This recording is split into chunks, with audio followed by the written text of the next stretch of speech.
Like if you're reading a comic, you should be able to strip away all the pictures and read dialogue to be able to tell, okay, these two are different people at the very least. I want to do more mystery without showing it, or I can leave it up to the reader. What the hell did he actually do? Like, how demented or evil is this guy? Like, I maybe didn't understand that there was I could get nuance and complexity out of a comic book. From different cultures and religion, mythology, stuff like that. I was just wrapping all of my favorite stuff into a comic. Writing is the voyage of discovery. If he doesn't know how the story's going to end, then they can't figure out how the story's going to end either. And my thinking has changed on this, that you just got to make the bad guy bad. I think the important thing is, either way, is just don't make the villains impotent. You can interject different aspects of your own personality if that's what motivates you to write, but every character that you write can't suffer from like crippling depression, and every character that you write can't be like the raging bitch. You have to put yourself in their shoes to relate to the situation that you yourself put them in.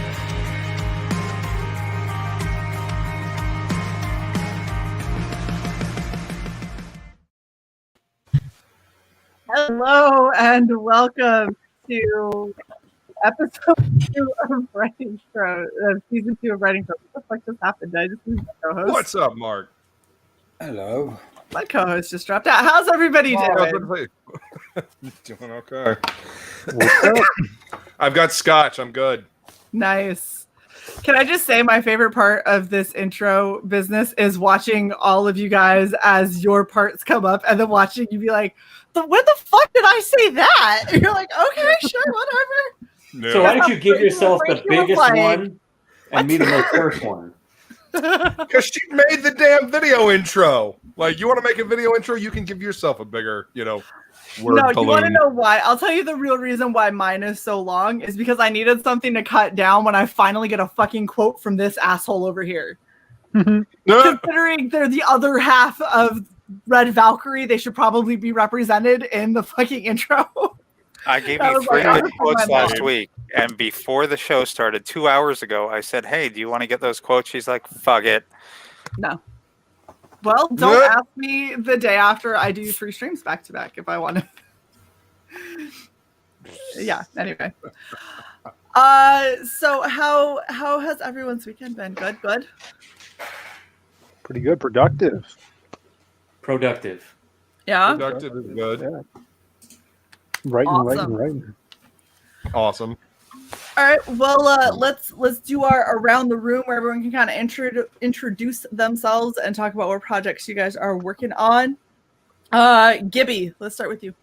Pass. Hi, Mike Gibson, author of 4 different series right now: Technomancer, Shadow Master, Agents Immortal, and Hammer of Witches. All of which can be found on Amazon. Amazon, Audible, and just go to my website, mkgibson.com. You'll find them there. Nice. Bill. My name is Frankie Tardamella. I write Through the Woods and the upcoming Pigeon. My brother is about to do Shadow of the Kraken, I think.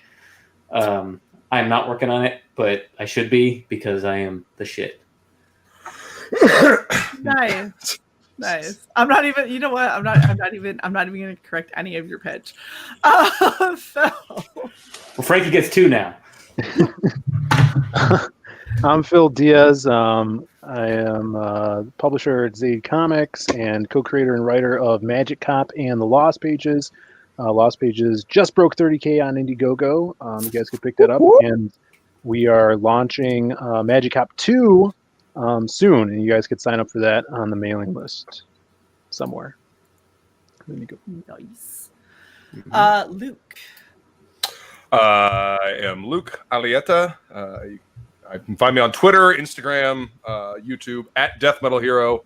I'm working on Shay's horror anthology. I'm working on a monster book of my own design, and there will be merch. Awesome merch soon. There will be amazing merch. Stay tuned. There will be amazing merch. To say soon. about it. Exactly. So stay tuned. Also, I do the sing along of Doom. So hit the like button and the bell for notifications because I do them randomly and they're fun. So Nice. Frankie. My name is Will, and I work on Black Flag, and I love pigeons.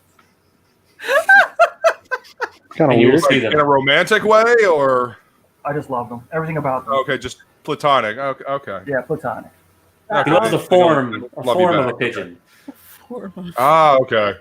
Draws Yeah. pigeons like his one of his French women. It's fine. Mm. All right, and we got Mark. How are you doing? I'm good, thank you. Good. So I will just say that everyone knows who I am anyway. It's me, Common Mark. Hello. Yeah. Come on, let's crack on. No one wants to know all about who I am. The creator of Krishna Kid. Right? Krishna Kid. That's gonna be so cool. Most Like I can't anticipated wait book. till.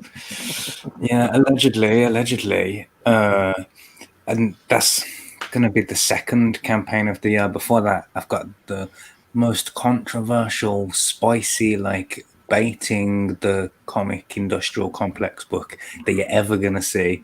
Like the whole thing is needs to be covered in trigger warnings and stuff. It's gonna be Just call it trigger warning. firework display. Oh, that's gonna be Hold awesome. up. Is this going to be more controversial than when I got my bourgeoisie box? It was wrapped in a North Korean flag. Is it going to be more controversial than that? 'Cause I don't know what the fuck to do with that flag now, Mark. I don't have a flag that I don't Put it up. want anywhere near me. Put it up, Shay. It's huge as well, isn't it? Like It's fucking massive. there's like It's like as 20. big as my TV up here. It's fucking huge. There's one, like I bought them all from the same place as well. Like, so there's one guy and he's just like, why has this person bought 25 giant North Korean flags? Like, must have come from the embassy or something. Oh my gosh, that was that was an On interesting some thing that I list somewhere. started opening the box and was like, what the fuck flag is? Oh no. Oh, Mark, you did it. And then I got more into it. Was like, nope, I don't want it anywhere. Like, take it back. For some people, I don't like, so, you know, when you pack a box, instead of using like packing peanuts or shredded paper or whatever, it was all like in this giant North Korean flag in it that was all like bunched together. The book's about North Korea as well. That's probably worth mentioning. Like, To anyone who didn't pick up on that, Just in the case you entire weren't book is really- about North Korea. And of course, my host Alex, aka Cyborg Valkyrie. How are you today? Nope, I'm mid crash, so nope. Oh, fantastic! So we'll just like Mark said. So yeah, I'm. Did she freeze Shay, for anybody else, I- or was it just me? No, she's froze. Oh, there he goes. Yeah, Crashing. Oh, yeah. Oh god. For a second. It's going to be one of those Sundays, apparently. It's going to be fantastic. Yeah, so I'm Shay. I edit for a couple of people like the awesome Jason Bascom for Absolute. I wrote a short story for the Kill Journal. I'm working on some of my own shit with Luke, with Sai, with a couple different people. We'll see if any of that ever comes to fruition. All right. It will. So, Better. What now? did you want to introduce yourself on your own show, or do you want to just roll past it? Hi, this is Alex. Okay. They're having a little trouble. Give them some Okay. slack. Fantastic. All right. So tonight's episode is all about character building, creating characters overall. So I guess, honestly, first question that everybody asked the last time we talked about this is, do you process when it comes to creating your characters? Anybody have something right out the gate? No. Like, I would say it depends on the function of the character, like in the story and it. Like, if we're on about specifically the main character, and it's for like a one-shot thing that I'm not gonna revisit, then I will just take whatever the lesson, like the moral thing at the end, you know, the change like they learns, and then just make a person who's the opposite of that thing. Does that make sense? Yeah. Yeah. The antithesis of the goal you're trying to convey, kind of like the theme. Yeah. So if it's like be good to your parents, he smacks his parents up or whatever at the start. Like it's real easy, like to just do it backwards. But that only works if you've got like a lesson in it. Right, a moral, yeah. I think you should anyway. Whatever. That's a different episode. Yeah, I agree with Mark. Like, it depends on how long the story is. If it's going to be a one shot, especially when you're talking about dealing with comics, it's going to be a one shot there, or if it's going to be something long, how shallow is the character and how much time you want to spend on that. Like, there's some stories where when I'm writing the story, I really focus on key moments that are going to stick into a reader's mind. And you need those splash pages and those page turns and stuff like that. And a lot of the times when I'm writing stories, those are the things that I start with. I'm like, okay, I want to have this cool moment happen, right? Especially when you're dealing with an artist, you want to give them a lot of room to work their mojo. And those key moments definitely help the artist do that. And working your character into those moments is kind of a tricky thing you have to do, because if you are trying to build up a really long-lived character that you're going to keep revisiting, then you're going to have to start out and really think their backstory. And I think I say this a lot on different streams that I go on. The longer you sit with a character and either practice writing that character or write them for a long time, the more you're going to know them and the more real they're going to feel. Because you're going to know what they're going to do in different situations. So anytime new creators are coming in and being like, oh, I got this idea, just came up with it and I'm writing everything down and getting it ready to launch. Sometimes I think it's better to sit with them and have that character stew in your mind for a while. I think the longer, like I said, when you're with them, then the more real they're going to feel.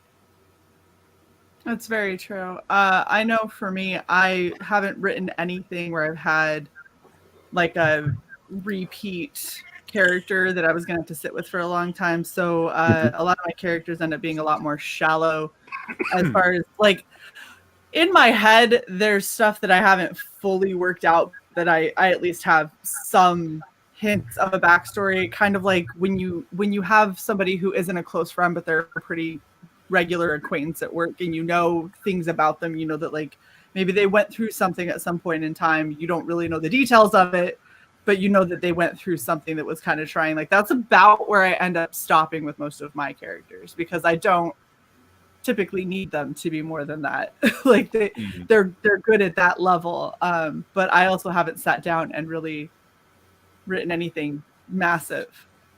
Like in your case, like you're saying, that it's in like they're damaged in a way. It's important the way that they're damaged, but not how that damage was done to them. Yeah, like that part of the story hasn't become relevant yet, and so it would be like one of those things. If somebody was like, "We really like this character, we want more from them," then I'd have to be like, "Oh fuck!" Now I actually have to sit down and figure out, like, okay, I set a precedent that they are damaged, and this is how they act because of that. And it's like, now what the fuck would make someone do that? Like, exactly. Oh, yeah, a lot of the times too, you'll be writing something and the character, like just through writing them, you'll learn more stuff about them. You'll figure out, be like, oh, this would be cool. Maybe this happened to them, or this makes sense with the character. And I think in comics, especially when you're putting stuff out frequently, if you're someone that's doing monthly comics or working on multiple projects, you will be writing as you're going. Or if you're writing a different story, you'll pick stuff up and be like, oh, this would be cool with that other character. I've never done like novels or anything. I don't know how different that is than in comics. Yeah, Gib, how is that? How is writing a novel versus like writing a comic when you get to your characters? Do you have to know more about them at the gate, or Yes, obviously. Yes and no. Starts off with like what your tone is of your piece that you're writing. If you're writing something that's like generic and fun, your depth is like 1 or 2 levels down. You know, you don't have to go super deep. If you want to shock your reader, throw something in there that's a little bit more like heartfelt or twisted or something like that, and that can add layers to your story. If your story is a little more complex, then your characters need to be a little more complex. Shallowness will show out in that. So if you have like a complex world but shallow characters, that there's no verisimilitude there. It doesn't. The reader doesn't jive with it. It doesn't ring true. Yeah, 100%. But sometimes when you're writing, you also learn things, because as long as you're not just doing author inserting, you're writing these characters, you learn as you write. You learn more things about them, how they would react in the situation. You know, like let's say the characters, like they fought the blank, they move up to the next level, they're going to do the thing, and one character just goes, they're done, because some people just don't have it in them. And like, well, does that bring the story to the halt, or is that this character faults, and the other people have to react to that moment as well? And you learn with your characters as well. And the beauty about the novel is you have longer time to pace this out. You know, you don't have less time constraint as opposed to putting it out on a monthly basis. You know, you can write 3, 4, 5, 6 months worth of stuff and then go back and look at it over and over and over. So you get a lot more latitude. Like that gives me the freedom to do that. You know, I think when I was a kid in the 90s, or teenager really, I was reading this X Factor comic, and it was the X Factor team was brought in, had to sit down with Doc Samson, and they all had to had talk to him. And it was one of the most stunning episodes because there was no action in it, and it was just them having to talk to a shrink, and they were actually started opening up. And like the character Strong Guy talked about how much physical pain he's in all the time, and he hides it behind his jokes. How Madrox has an incredible fear of being alone despite having this power, you know, right? Type of things, and that like, holy shit, you can actually add layers. Because I was a kid, you know, comics are comics, but as I got older, like someone took the time to like flesh them out just that much more, and they became that much more real to me. You know, right. My favorite times of the X-Men were being X-Men when they were playing sports or doing a game or just being a family, not just punching something in the face, but showing that outside of the cape life, that it gave me more depth to the characters. So. Well, so that brings up an interesting point. Have you guys ever started writing a character and you felt like, okay, this character is going to go this way. This is where I want to take them and how I want it to go. And then at one point in your writing, your character ends up flipping a 180 on you, and you're like, I did not expect this, and now I've got to completely change my approach. I've got to change what I'm looking at, because this is an entirely different character than when I first started writing. Like shit like that happens a lot with support characters, where they're supposed to come in and do a thing, you know, to lead to the next thing. Right. You know, do say something that you think, well, why the fuck would you say that? Like, that's not going to help the situation. And it's like, that happens. I've had that happen in character design. With my characters in the Lost Pages, I've been working with them for a really long time. Like, came up with them in probably 2012. And originally my character Crimstone, she was not a female character. And I did a video on my channel about this. It was originally going to be a jacked black guy that had this monster in him that he would see, and he would see himself as the monster. But over the years, I realized that it would be really cool if the monster was an imaginary friend, and we changed the character to a female character that had these anxiety issues and had to deal with them. And as growing up, she would internalize that coping mechanism as an imaginary friend, and then eventually turn into this big hulking monster that gets thrust back into her life through some other trauma. But like that, it was total 180. The start of it was a basic, idea that didn't really have a foundation to it, but through the change built what I think is a pretty strong foundation for that character. That's awesome. Welcome, John. What up, Pete? Hey, John. Go ahead, Mike. I heard you getting ready to start. You're all good. I was going to say, that's kind of the beauty of character creation, though, isn't it? Is when we're going through and building these characters and what have you, as we're moving our stories around, they're kind of like pieces on a chessboard, and so you kind of decide, where they're going to go, what they're going to do, what purpose are they going to serve, and the overall goals of the story. And that's everything from your main character or characters to your support cast. Every single time that you have any change in the story, or you decide you're going to go a different way, that's always the big fun thing, is getting to play with these pieces that make your narrative whole. Right. And I want to add as well, it's almost always better. When it happens, you're like, this is better than what I wanted, like, originally. It's never like to the detriment. Never like, oh, well, this is what would happen, but I've got to go back and change it because I need this to happen. You just got to roll with it. Like, it makes it better because you know that things are better. When I started writing my first novel, I had my original scribblings were, it came off as power fantasy, and as soon as I read it back to myself, I couldn't stand it. I didn't like the lead and what they were doing because I don't like the uber-powered person.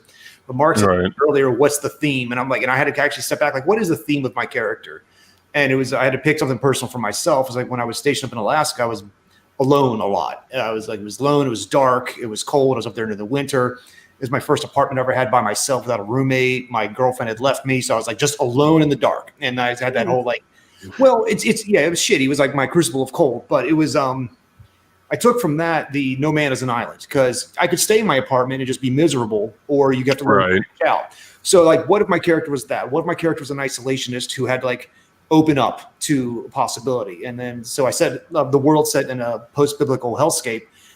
So he's been a smuggler all this time, but what if he actually needs people? And he starts little connections by little connections by little connections.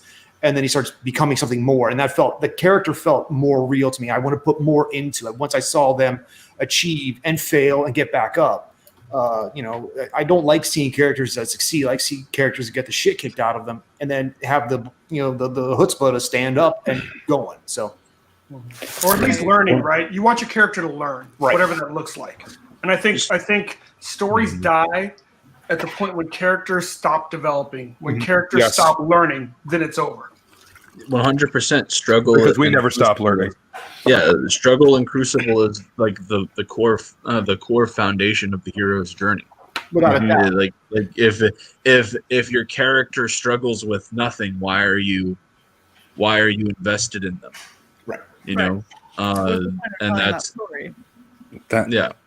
Like on this Krishna Kid book that I'm working on, the main character is like a proper Mary Sue character in the fact that he's the supreme being, like the supreme personality of Godhead in human form on Earth, can do anything.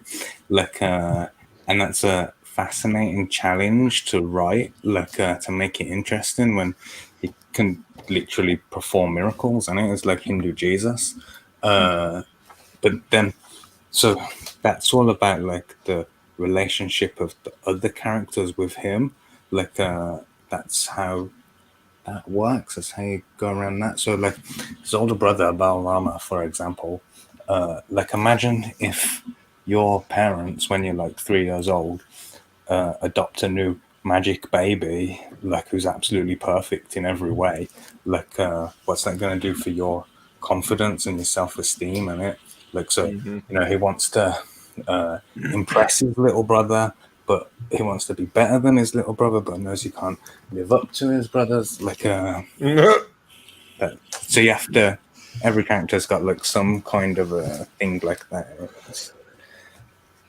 Well, and I think that if you ever write a truly completely OP character without any flaw or fault at all, the entirety of the story just kind of stops, because if they don't have jealousy, if they don't have a constant need to make up for things, despite the fact that I can perform miracles, but there's this other fucking magic baby over here and he can do the same shit too, so I gotta perform better ones than he does, or I gotta be a better person than that is. And it's a conflict that is what makes that interesting and also makes it more humanizing. And I think if you write a character that is just straight dehumanized, it's really hard to pull people into that because it's such an alien thought that you would have something that's just perfect. It The is story really hard then has to be about, you know, that being perfect and being separate and being alien. You almost have to lean into that. You have to construct the story around the fact that this being is, you know, perfect in every way and not really human. You know, Right. and In so which many case, writers have had that issue with Superman. Yeah, Superman problem. I mean, and I've had this discussion with Odin before. Like, I kind of find Superman to be a really boring character, just because unless there's kryptonite involved, like, you know, there's nothing nothing compelling. The big thing, and you know, Luke, we've talked about this, and I think you know, Lit Devil did a phenomenal video breaking down how honestly, if anyone How wants Superman can to still work today. Like if anyone wants to write that kind of character, you need to watch that video because it really goes into what is special about the character and how you need to approach writing that thing. Because when you get a character that is that level of physical, like where there is no real physical challenge, you cannot make the challenge physical. You need to make it something more than that. You need to make it about upholding ideals. You need to be making about intangible concepts. You need to make it about things that the character represents, and the viewpoints of today or what have you going against those viewpoints. That's why some of the best Superman stories have that in there, like Kingdom Come. The whole big thing is that the world kind of turned their back on Superman because they didn't think that his version of justice was valid anymore. And then what happens? Superman goes away and the whole world goes to shit. And that's the whole thing with it is, if you're going to do that the God character effectively, where they don't have any physical struggle, you need to focus on something else. So like, for instance, let's say you have that character where like he has no limitations, like no weaknesses or anything like that. So you make his you make his struggle something like he might be perfect and might be able to perform all these miracles, but he can't communicate with people. Like he sucks at it. Well, that's what I was going to get at. And real quick before you get into that train of thought, thank you very much, Unhinged Entertainment, for the $2. He says, super simp. We appreciate you. And the thing I was going to say when Mark was kind of talking is, if you make the character where he's kind of like invulnerable, perfect, and can make all of these amazing things happen, you know, just he can perform miracles. If he wants anything, you snap his fingers and he gets it, and everything just seems like it's perfect. Then the flaw becomes how other people view him, because now even if he's perfect, the flaw is other people feel like they can't relate to him, or they're constantly comparing themselves to him, and it's their struggle. So it's still about him, but the struggle is different. In moments like that, you can also switch your point of view. Like you can, you know, that's why Sancho Panza, as seeing Don Quixote, or the guy who's seeing Ivanhoe, you see this ideal person, and like it's from their point of view how they see this in their character, in that person's mind, either a fool or a Superman, and how they like imagine like a Jimmy Olsen, how he sees Superman falling around a day-to-day kind of life. So. Right. And that's right. That was actually one of like the top titles that DC had for the longest time, was Superman and his pal Jimmy Olsen. It was literally it was Jimmy Olsen getting into shit scenarios and Superman having to freaking bust him out, and it was a way to showcase Superman from a different point of view and not have him be the focus. And that was a big title that was very successful. Well, Mark, what were you gonna say, since you're the one on the panel writing a character like that currently? So yeah, I'm taking that approach where it's the relationship with the other characters that is where the struggle is for him personally, although not. It's more the struggles of the other characters. But so to take it back to Superman, like for me, it's his interactions with Lex Luthor that are the most interesting. Like that the super god man versus the mortal man thing in it, which there's also an element of in Krishna Kid too. And when people were talking, it made me think of the question, like, is the New Testament compelling? Like, because Jesus is like a perfect character, isn't he? Like, but his, like, you read, it's a pretty good story still. Like, and it's the same as,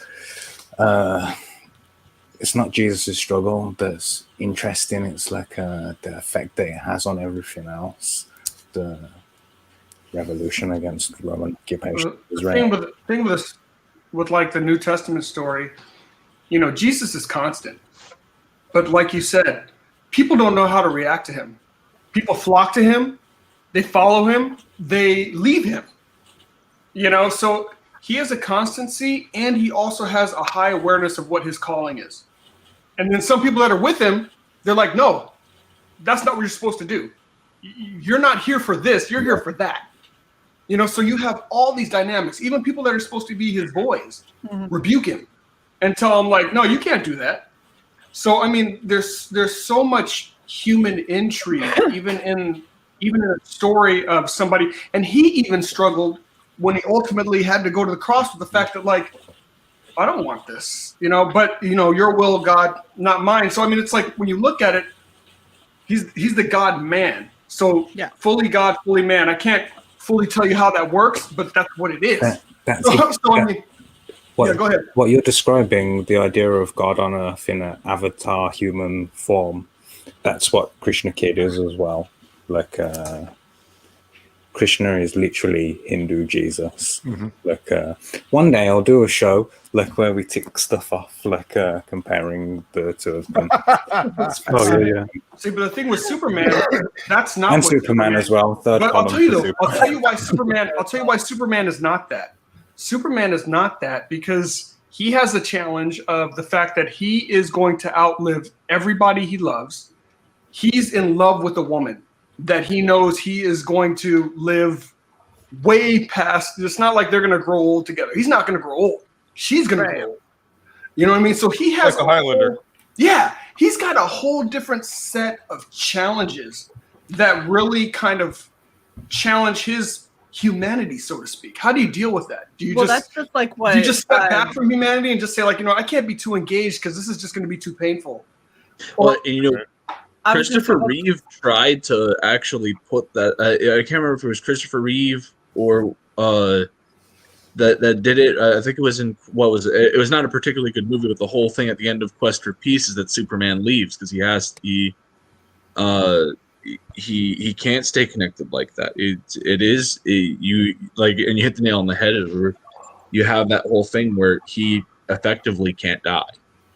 Like there will come a point where everyone that he's known and loved and cared for will go away. They will be no more. They will be dust. If you see the comment that Sai had put in the chat that I pulled up on screen, that is one of the biggest problems for Superman is even if he could save everybody today, if it was somehow possible and he figured it out and he got to all of them today, eventually they are going to move on. They are going to Well, that's a good point. That wasn't my point. My point was that if he focuses, he can save anybody. But he can't be in two places at once. He has to pick and choose. Omnipotent. Exactly. Omnipresent. That's Side, you probably remember what book this is from, but there was a Superman quote where he was like, I'm not God. I wish I were. If I were, I'd save everyone. Like no one would get hurt, no one would get sick. I wish I were that powerful, but I'm not. I can't remember that. I know that it's from something. I know that there's been at least one. I feel like there's been multiple times. I'm not a super big Superman fan, so I couldn't tell you where, but I know that because other people who understand where he's coming from, they understand that he has that issue, and so they will put two equally vulnerable groups of people in danger at the same time and then give him the option of who are you going to let live. And it's like, we've got a bunch of bombs strapped to children's orphanage over here, and there's a bunch of nuns that we put in this bus that were dangling off of a cliff. Now, which one are you what going to was go save? better, what they used to do all the damn time was do that with the orphans and then do that with Lois Lane as the other person. Are you gonna save an entire area of orphans and small children? Are you gonna Or save you're going to care the yeah, exactly. Yeah. No, that would to the the moral writers. quandary that Green Goblin had Spider-Man. You know, the tram car full of people or Mary Jane. You know, Yeah, but classic. if Superman And the let funny Lois part Lane was, die, that would well, solve Lois his other used to problem. get pissed at him if he even paused. She's like, "You save the other people." right. Really? So, What were you saying, yeah. Mark?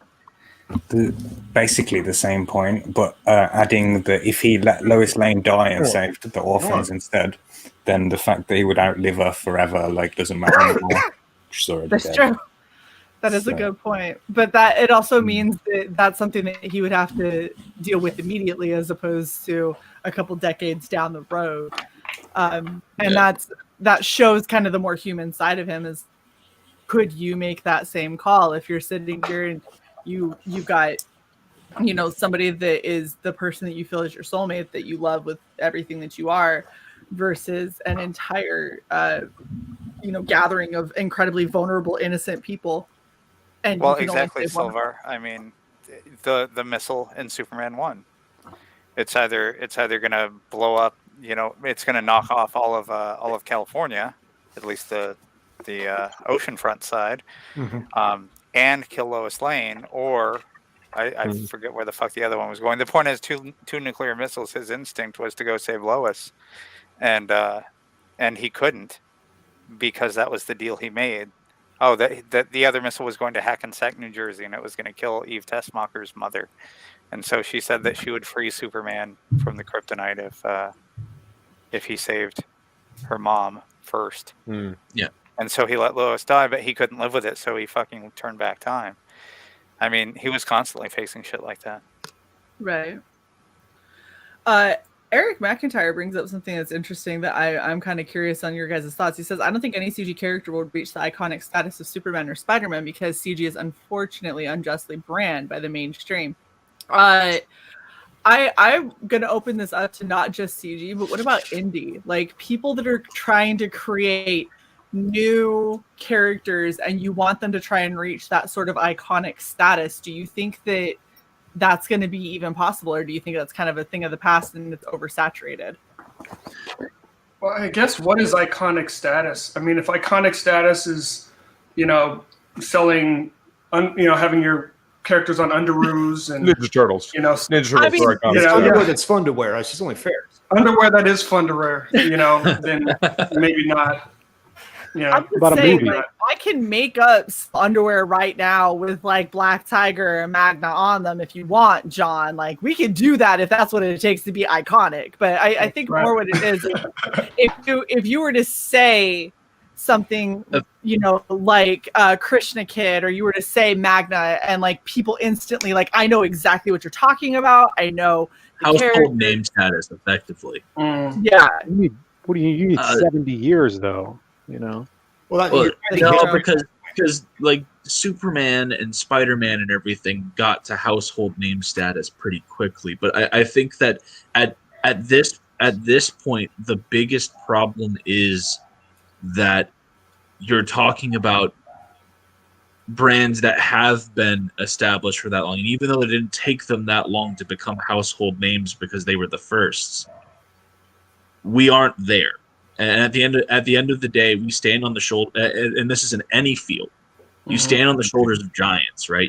You stand on the people that figured shit out before you got there. Yeah, exactly. Yeah. So like the pencil. At the end of the day, I don't think any one of us should be trying to attain that as a goal, because if it's gonna happen, it's gonna happen on its own. But the big thing that we need to focus on is making these characters do what those characters did for the audiences back then, and that is inspire people. And give people stories that they can relate to. That's why Spider-Man is the way he is. Superman is the character that he is because he inspires people to achieve the best that they can be. that's what we need to be doing, and that's what the focus of the indie comics needs to be, is creating these stories that people enjoy, that can relate to, can inspire to be better, to do these things. Because at the end of the day, that's what formed comics as a whole anyway, is these stories that were effectively continuations of this mythic tradition of heroes, you know. I like what Michael's saying, because I prefer stories of unification and not division. And Yeah.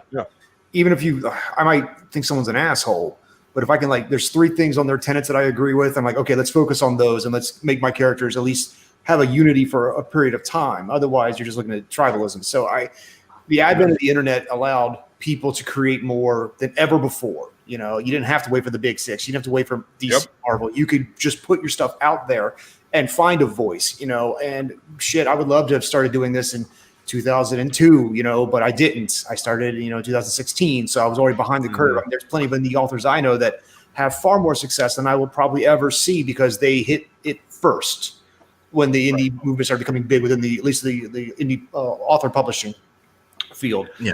But all I can do is tell my stories, and hopefully I touch a few lives. Yeah. Well, and I think one of the biggest things about making an iconic character is that you can't set out to make an iconic character.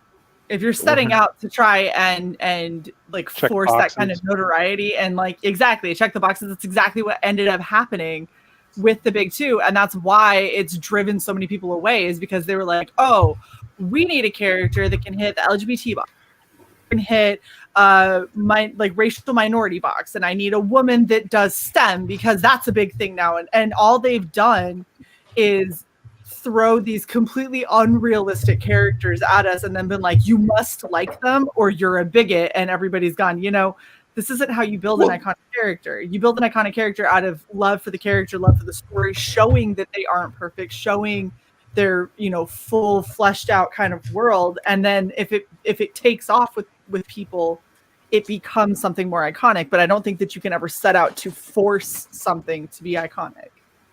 100%. I mean, Neil Gaiman was asked at the DC Fandom event if he ever thought that Sandman would be as big of a deal as it was when he was making it. And his honest answer was like, look, if I knew that Sandman was going to be as big as it was, I would probably have fucked it up. Exactly. Like, you think about it too much. When you start thinking, well, if I do this, that could be a really cool thing for merchandise. So this could be a really cool moment in a movie. And like you start story, writing characters first, that everything else later. Exactly. Luke's got it right. Write well, draw well. Everything else later. Write well and draw well. And if it takes off, it takes off. No one has a crystal ball. You can write and you can do all the cool fun shit. You can write the greatest thing that you personally enjoy, and it might not take. And then you can write something that's just fun to do, and that shit takes off. You're like, what? I didn't expect that. I mean, that's how it goes. But as long as you write well, and you're not looking at the business aspect of it first, write from what you like, what you enjoy, and people, like-minded people will probably pick it up. Well, and chances are, if you like something, some other weirdo out there likes what you like. Yeah, that's why I always say that. I just want to offer this answer to the question of, can CG make an iconic character like Superman or Spider-Man? My answer would be that the mainstream can't make an iconic character like Superman or Spider-Man. Haven't done that. This is very true. Yeah. Well, and here's the other thing: to have a character reach that kind of iconic status, that's dependent on the audience. Right. Exactly. Is the audience even the same one that built Superman, that built Spider-Man, that built Batman before them, up from nothing? No, it's not. The comic reader of today is way, way different. So, I mean, are we ever going to see an iconic character again? I mean, that depends on if it gets translated well into a different medium. Like if it gets that hit show. You know what I mean? If it becomes the next Ninja Turtles, if it becomes the next Crow, something like that. Crow's a perfect example. O'Barr wrote that, 79, 80? Yeah. And just I forget which the original, when they were trying to bring it to screen, there was just some writer who was just like, I love this indie comic I read way back in the day. And, you know, and it brought it back, revived it, revivified it, and repackaged it. And now, you know, it sold Hot Topic for like 20 years. So, and the sequels, less so. We don't talk about the sequels. But that's the thing. You got to embrace what happens to the character after the fact, and it's good with the bad. You kind of have to, because otherwise you're doomed to repeat it. It's like yeah, Star I know. I know. But you have to see what happens later when someone else plays with that property, like what not to do with characters, to keep it on topic. When we talk about new Star Wars trilogy, what well, not they to say do with characters? I like the actress who played Rey. I just didn't like Rey's character, and that's sure. She wasn't her fault. Yeah, that was all writing. Yes, exactly. It was all writing. That's the same thing with the Justice League. I actually like how it was cast. I think Henry Cavill makes a great looking Superman. I actually think Ben Affleck makes a great looking Batman. Exactly. Where Batman is able to go beat up the thugs in the warehouse. That was the best part of that fucking movie. Because he actually got to be Batman. But there's so many for the best part. That Snyder murderverse. Oh god. There's it blows my mind because he's going full on in it. I'm not sure if anyone's seen, but he had a whole thing where he talked about his version of the Flash and his cut, and the Flash is ripping people's arms off apparently and stuff. And I'm just like, oh my god, this is supposed to be one of the most light-hearted characters in comics, and you're talking about him incinerating people because he runs too fast. We also have to remember, though, the reason why CG exists is because the establishment does that. So fundamentally, I mean, more power to anyone that is able to, make something else happen with their property. But it's not gonna, if you want to find the source material, look in the comics, and especially kind of the, the machines that are at work right now and the agendas that they want to push. If they get a hold of your property, don't expect it to be what you created. That makes me wonder. With the Last Airbender people too, because they were going to do that show with Netflix, and then the Last Airbender creators walked because Netflix wanted to stray from the original. Yes, let's stray from what worked and that people actually picked up and liked and bought. That seems like a fucking great idea. Let's do that. They were Avatar: The Last Airbender. They were initially going to do a live action adaptation as a show on Netflix, and the original creators were set to be involved creatively and help out with everything. And then Netflix pulled some shit on them, and they made a public announcement that they were leaving the series. I'm gonna tell you right now, that series ain't getting made anymore. Because Netflix will get way more flack back than they'll get anything else. The one I'm interested in that's coming up is the Invincible animated series, because I really liked that comic. That looks the animated series looks great. And Seth Rogen, love him or hate him politically online, he loves his comics and he likes to stay true to him. Like Preacher, first season 1 was kind of wonky, but 2, 3, and 4 really felt it kind of embraced that chaos of Preacher with the best they could. But I mean, that was the best. Did it go on the road? I haven't watched past season 1. Oh my god, season 2 and 3, they're on the road looking for God, and they go to Angelville, they go to New York, they do a lot of the same stuff from the comics. They go to Masada, and it's a lot of the whole introduction of the Meat Man, like in season 1. I'm like, whoa, what? I think AMC was like, tone it down a little bit, gentlemen, and then after that they said, okay, just do whatever you want. And once they were allowed to actually adapt, well, exactly, at least it wasn't crossed. But they're the same guys who are behind this Invincible adaptation because they love the source material. They want to try to make it as as close as possible with like 8 1-hour episodes. But I'm looking forward to see what they can do because they like the source material. So all I can say is they better not do my boy Rex Robot dirty. That's all I got to say. I have never read Invincible. I was gifted a bunch of trades. I recommend it. Never read. Well, the thing is, like, since this topic is I about love his artwork. He's fucking fantastic. Since this show is about characters, I do recommend reading Invincible because the character Mark Grayson is, kind of like a Superboy. His dad is like a Superman type stand-in character, but it's him growing and developing and failing, and when he hits something too hard and kills it because he's so strong. I mean, these are the things that you look at as a character as they're growing, and it's a really good look, and you stay for it, not for the zany adventures. You stay for the character development. That's why you stay that's in what books. I was about to follow up with you on that, because like Invincible also has a tremendous cast of support characters that get a lot of time to shine as well, and it's outstanding. Rex Robot, Monster Girl, like Adam all of Adam Eve, like every single one of the support cast really just stands out, has their own storylines, and it's great. The whole Conquest arc. I mean, like, that's one of those comics that like I go back and reread from time to time because I'm not gonna say it's perfect, but it hits a lot of the notes I like in a story. So 100%. It's one of those things where I was gonna say, I'm about to mute your ass, Mike. I love you, but I'm about to mute you for 2 seconds. One of the things I've literally been trying to say for about I'm sorry, Odin. I call you Gibby, please. You know your name. One of the things I've been trying to say for like 15 minutes, but y'all have just been on a roll. I think that one of the biggest problems that a lot of these new indie creators are going to have with creating something that would become iconic is longevity. Because not only are you going to have to be able to create your character in a format that people are going to want to read for an extended period of time, but you're also going to have everything thought out enough and have enough people that love what you've done who will pick up the mantle after you, who are going to continue it on. And I think that with a lot of us starting, most of us are within the first decade, if not less, in actually putting our characters out there for public consumption.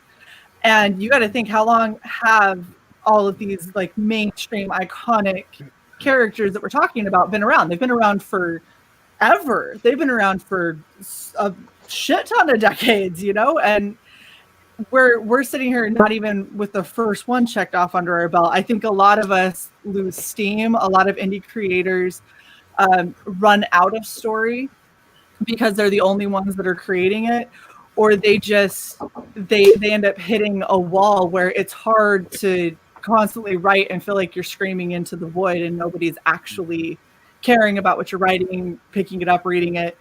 And that's all stuff that when you're creating a new character and you're trying to make an icon, you have to push past. And I think that that's probably one of the biggest battles that anyone will have, making a new iconic character. And there's a thing that I'm certainly guilty of, that I'll make something, I think that's great, I love this character, but then I think, oh, hang on a minute, I've got an idea for a thing even better than that thing. And that just keeps happening. Yeah, that happens to me. I had 3 ongoing stories or book series right now, and I had this wild hair in my ass. And do I have time to write a 4th? And I did it anyway. And now I've got 4 ongoing series, and I need to close one out. I have more book stories I want to tell, but I got to finish one for fuck's sake, because I need to just close. Am I better than J.J. Abrams? Can I stick the landing at least once? That's all I want to. Well, and I will say, like, in Gibbs' situation, one of the most frustrating things, because I love your writing, and so I read She Dreams of Fire, and I was like, this is amazing. When are you doing the next book? And you're like, sometime in the next 2 years, and I'm like, what the ever loving fuck? I don't want to wait 2 years. Book 2 is on ebook right now, and it's on audiobook. We're waiting on paperback. I'm gonna find your editor, and I'm just gonna stare at him and be like, "Did you?" Oh, it's not my editor; it's my publisher. He has it. He's got a day job too, and a wife and kids and a life. We're all in, baby. Do. I will still go find him and sit on his nuts, be like, "Is it done yet? Is it done yet? Is it done yet?" And he's just like, "Oh my gosh! If I do it, as soon as I have copies, I'll send you one to you and Cy immediately, because I like this next story, because when we're talking about characters. Yes, the lead characters in the team beat the bad guy in book 1. Great. But then in book 2, so for those who don't know, my lead character is she's a hemophiliac, and when she was a kid, she got a blood transfusion by witch's blood, and now she has abilities. And when there's fairy tale creatures or things out there, so when she shoots up blood from an ogre or something like that, she gets their abilities for a short period of time. Right. So they fought the witches, they beat the bad cover. But then book 2, that old cliche. Yeah, that old cliche. But book 2, they're still hunting the witches, and a lot of the characters are like, are we doing the right thing now? Before it was self-defense, now we're actively murdering, and they have to deal with like that fact, because like, what's that line when you cross from victim to hero to now stalker to now you're the predator, and are you still a good guy at that point? And it's like having those moments with these characters that you've come to love, and like having these real conversations, not only with yourself, because you're talking to yourself while you're writing, but to the reader, you know, and you have to question those things. And a good character will have to like, are my motivations just? You know, the villain will always say yes because they're the hero of their own story, but the hero should look at it and go, maybe I'm wrong. Right. That moment of self-reflection. So Tony is over here and he's saying, Shay, you're talking about building a media brand, not necessarily creating something iconic. I don't think that I am. What I'm getting at is when we're talking about us as indie creators, most of us have 5 or 6 stories at a time that we all want to tell, and we are so ADHD that we can't pick one and stay with it. Because just like Gibbs got 4 books going, but if you look at like Agatha Christie, when she started writing, she would write like Poirot, and it was like, we're doing Poirot, and it's Poirot for a very, very fucking long time. Before it would expand out to something else. You would build something that had a good base and a good thing for you to kind of pull from. And if you found out about that series, 5, 6, 7 books in, you had all of that to go back and read, which means as a writer, now that you've done, around 10-ish or so books, you can kind of add in a new line of story that you want to talk about. But most of us are doing this with day jobs. Most of us are doing this where we've got so many stories that we want to tell, and we can't pin down which one we want to tell the most. And a lot of us are worried about missing our opportunity for a really good story that we do have an idea for. So we do the shotgun method. You throw a bunch of stuff out there, you see which one sticks, and you see what one you're the most motivated to write that has the best possible reaction from the public, and then that's what we decide to go. But I think that makes it a lot harder for you to create something iconic. There's not enough of a history for anyone to go back and get that kind of feeling. Not enough of a repetition. The repetition is what makes these characters iconic, because there are so many stories and they are completely repeated over and over and over in the public zeitgeist. You need a depth of universe. You Exactly. just have to have it. I mean, that's what 20, 40 years of Superman has given us. It's a fully fleshed out universe. If a creator wants to come at that from the beginning and do that setup first, to where like Straczynski with Bab 5. I don't love it, hate it. I don't give a shit. The point is, I like Straczynski. I've never watched. The point is, he had a plan, and so I think that's one of the things. Now, granted, some people say that he rewrote the fuck out of it as he went. Whatever. The point is, he at least had some idea of where it was going in the beginning, and I think that's one of the keys to having your stuff be successful. Is if you just treat it like a fucking fire hose that no one's holding on to, people are going to lose interest really quickly. Yeah, it becomes really difficult as somebody when you're a fan of something and it's going to be 2 to 4 years in between each novel. And it's something that you really want to read more of, it becomes, well, life is going to get in the way. How long am I going to remember that this is a thing, and how long am I going to remember to constantly check back on this one writing from them? And B, when do I lose confidence that the next one is going to come? Just like we have Tolkien and everybody with Thrones, and we're like, yeah, it's never going to wrap. Like, he's never going to finish it, and people have abandoned it in droves because we've lost faith in him as a creator, because he started strong and it's gotten worse and worse and worse, and his health has gotten worse, and you just go, everyone's got limited time before they're going to be done and they're not going to be able to produce anymore. So, how much are you willing to put into it? Knowing that, I think that makes it a lot harder to stick with anything to kind of hit that iconic status. Sai is highlighting, Gabe, what's your most popular series at this point, and which is your favorite? I'd be shocked if that's the same series. They're not. My most popular series is, I wrote a series that the Shadow Master series is about a villain advisor that goes into other universes and teaches their villains how to be better. And it's a dark humor series. And I wrote an asshole character with no redeeming qualities who's condescending and a narcissist. And that's the one people gravitate to because it's comedy. So effectively what I'm hearing is it's thank you for smoking, except with supervillains. Sort of. I mean, the first one was he goes to a fantasy world. The second one is superheroes. The next one is space opera, and it's just poking at the tropes, and it's fun. It's light. And that's the one that sells the most. My favorite is a tie between my first series, The Technomancer, and My Hammer of Witches, because I get to get a little darker, get a little more introspective, get a little deep, and actually, I feel like I'm more of a writer in those because I can crank out the villains ones. I have another one that's done. It's in post editing now.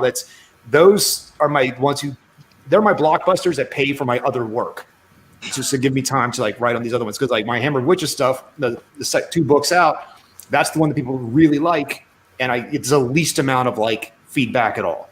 And Technomancer does okay. I like those series because it's that balance between action, little humor, and a lot of heart. So yeah. So this is something that was interesting that Happy Dino said. And so he said, I bought Mad magazine at the grocery store this morning because it was easy to find in the checkout line. And that's another big thing is it's everybody knows Mad because Mad was literally always in your face. All the time. And then, then it became the taboo thing to read because, sometimes it's naughty and it says inappropriate things. And then everyone was like, well, fuck, now I really want to read it. What's this thing that's going to get me kicked out of school? Suddenly it's so much more interesting, and I think that there's such a body of work behind Mad Magazine. There's such a body of work behind a lot of these things that it's easier to make it super accessible. But if you only have 2 books, you can make them as accessible as you want, but the second people read them and they have that fire for them and they're excited for them and then there's nothing more and you're like, well, it's in production, they're like, that's great, thanks. Already people are going to drop it after that because there's nothing else for them to pull. That's why that big Walmart deal with what was the comic company name? I'm blanking. With Red Rooster and the Bright White Allegiance. That's why that was such a huge deal. Is because that's a massive thing to have indie books like that in people's faces at a convenience store. Yeah, and cheap, super cheap. Yeah, but it's also a thing of paying attention to your audience that has propped you up and then shitting on them and not delivering their book. I'm not speaking to I know that there was a lot of issues on that side as far as he didn't fulfill his product to the people that backed his campaign, and that's an excuse. Don't do that. That's bad customer service. That's not what I'm that's not why I brought that up. The big thing is Shay brought up the point of accessibility. And I think that if we want to get to that point, we need to be getting on things like the spin, effectively the spin rack. We need to be getting books. There needs to be a spinner rack. Yeah, I don't think there is one anymore. There is no spinner rack. No, I know there's no spinner rack anymore, but you still go to a convenience stand and they still got magazines and everything. They still got magazines in the convenience store and everything. They still have sections. Not really. No. If you talk to most of the convenience store owners, they're getting rid of those sections because it's just dead weight. It takes up merchandise that does move and it goes nowhere. They throw them away. They'd rather put car shit in there. They'd rather have extra gas canisters or oil things or whatever. Yeah, no one's even reading the periodical. No magazines. There's barely a magazine section in the grocery store anymore. Well, and that was the thing that I was going to say is if you're going to bring up Allegiance Arts, one of the problems that they had is they had a golden opportunity. The way they went about it made it so toxic that golden opportunity is now wasted. Yeah. And all of the people it poisoned the well. It did, because now anyone who's going to see something like that in a place like Walmart or Target is going to go, oh, I bet that these guys didn't fulfill their books either, and all they did was shit on all their backers. And it turns into such a negative thing. And it should be this thing that we're all happy and celebrating and boosting each other up. And instead, it's now hurt across the entire indie community because any of us trying to do the same thing, we are now going to get scrutinized 10 times harder because of what happened the first time somebody did it. Exactly right. 100%. Once bit, twice shy. Exactly. The other part is People not. are. Well, you hit a good point when you mentioned promotion too. You know, I have several author Facebook pages to promote stuff because I only use it for my author stuff. But there's a lot of mine belong to like, don't promote your work here. We're here to just talk about the genre as a whole, but don't promote your work. And like, okay, What? yeah, it's That's very common. yeah, and when you keep getting these gatekeepers, like at that point, like who do I go to promote my work then? Because other than short of like creating an ad space or getting on moments like these, where do you go to promote your work? Because like again, it's I don't have the budget to pay somebody to promote. You know, it's usually word of mouth. It's good faith. And it's like when some the earlier question, like how do you create an iconic character? You got to remember, like you said it before, it's throw spaghetti. How many C-list superheroes do you know of off the top of your head from the big two, or even Image at that time? You know, like a 1,000. You know, and it's only like Spider-Man and Captain America. Yes, they were first, but they were also symbols of the time. You know, Superman and Captain America fought Nazis in World War II. You know, and they've just had perseverance thereon. You know. I mean, does anybody going after the exploits of Geoforce? No. I liked him, but that was it. Will, you have been awkwardly quiet. He's asleep. I'm sure he is. It's close to bedtime. Surprisingly quiet, considering it's our boy Will. So what's the question? Yeah. It's always when I'm on. Is it me? Yep. I would love to know what Will thinks about making an iconic character today. With the magnitude of something of a character of old. I don't think it's possible because an iconic character is not a function of time. It's not just simply give it 100 years. It's a function of whatever the zeitgeist is. And right now, we live in a kind of luxury communist kind of culture that's all about deconstruction and destruction of the good for being. Don't get excited, Mark. So how can you have an iconic thing when there's no the good, when we just have a bunch of atomized relativism? We can't have an iconic anything because it has to be the good of something. So we don't believe in the good anymore. So good luck. And the reason why CG even exists is because we're atomized into a bunch of little islands of relativism. You know, the reason why we're not lumped in with other big companies is because we can't live with other big companies. Because we have all these differences. We can't agree on the good. And the good we do agree on as CG creators is the bad to them or something they want to deconstruct. So, no, not possible. Not right now. You know, drop the mic, Will. Drop the mic. I love when Will speaks. Drop the knowledge. No, I'm saying, just tell me, like, can you look at this election. Can you get two people together who believe in what the good is? Well, and that's the funny part. It would almost be easier at this point to create an iconic bad guy than it would to create a hero. Because we can agree on what privation is, because that's what we are always talking about whenever we're talking about anything related to politics or the utilitarian nature of law. It's, if we don't do this, then this evil happens. We don't talk about what this does for the ideal. We just talk about, if we don't do this, this bad shit will happen to us. So yeah, you can create a bad guy. That's much easier because it's my bestseller. As long as that's why good guys, I've noticed, tend to be bad guys lately. And as long as you're not fucking kids, they're good guys. Yeah. You know, at least thank God he's not fucking kids, but he killed 4 families, so he's better than that guy by contrast. Look at what they did in Captain Marvel in the comic. Okay, they took her, and they basically made her and Captain America into fascists. Yeah. And people are cheering for it. I mean, she's going out, beating the shit out of, arresting people before they've committed crimes because she now has the psychic on the payroll or whatever lame-ass excuse that they had. So, well, I mean, even though Carol was more compelling when she was Warbird or Ms. Marvel. She was more compelling. She has more binary character than she does now. Like, she is so one note now, it is obscene. But that's an example of trying to create an icon. well, and to taking something that was maybe B-list, okay? Because It's more like trying to create a monolith, you know, like one-dimensional. Sorry, Sai. I'm sorry. Anyway, continue.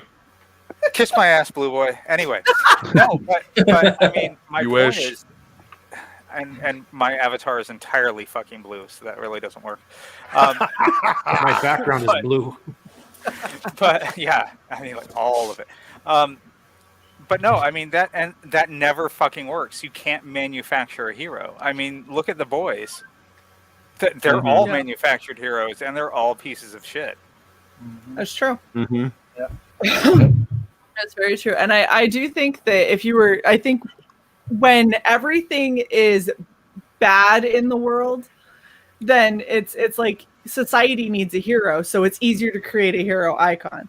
But when people can't decide what's bad or good and everything is kind of just, we obviously do not have any real issues because we argue shit like not Starfire.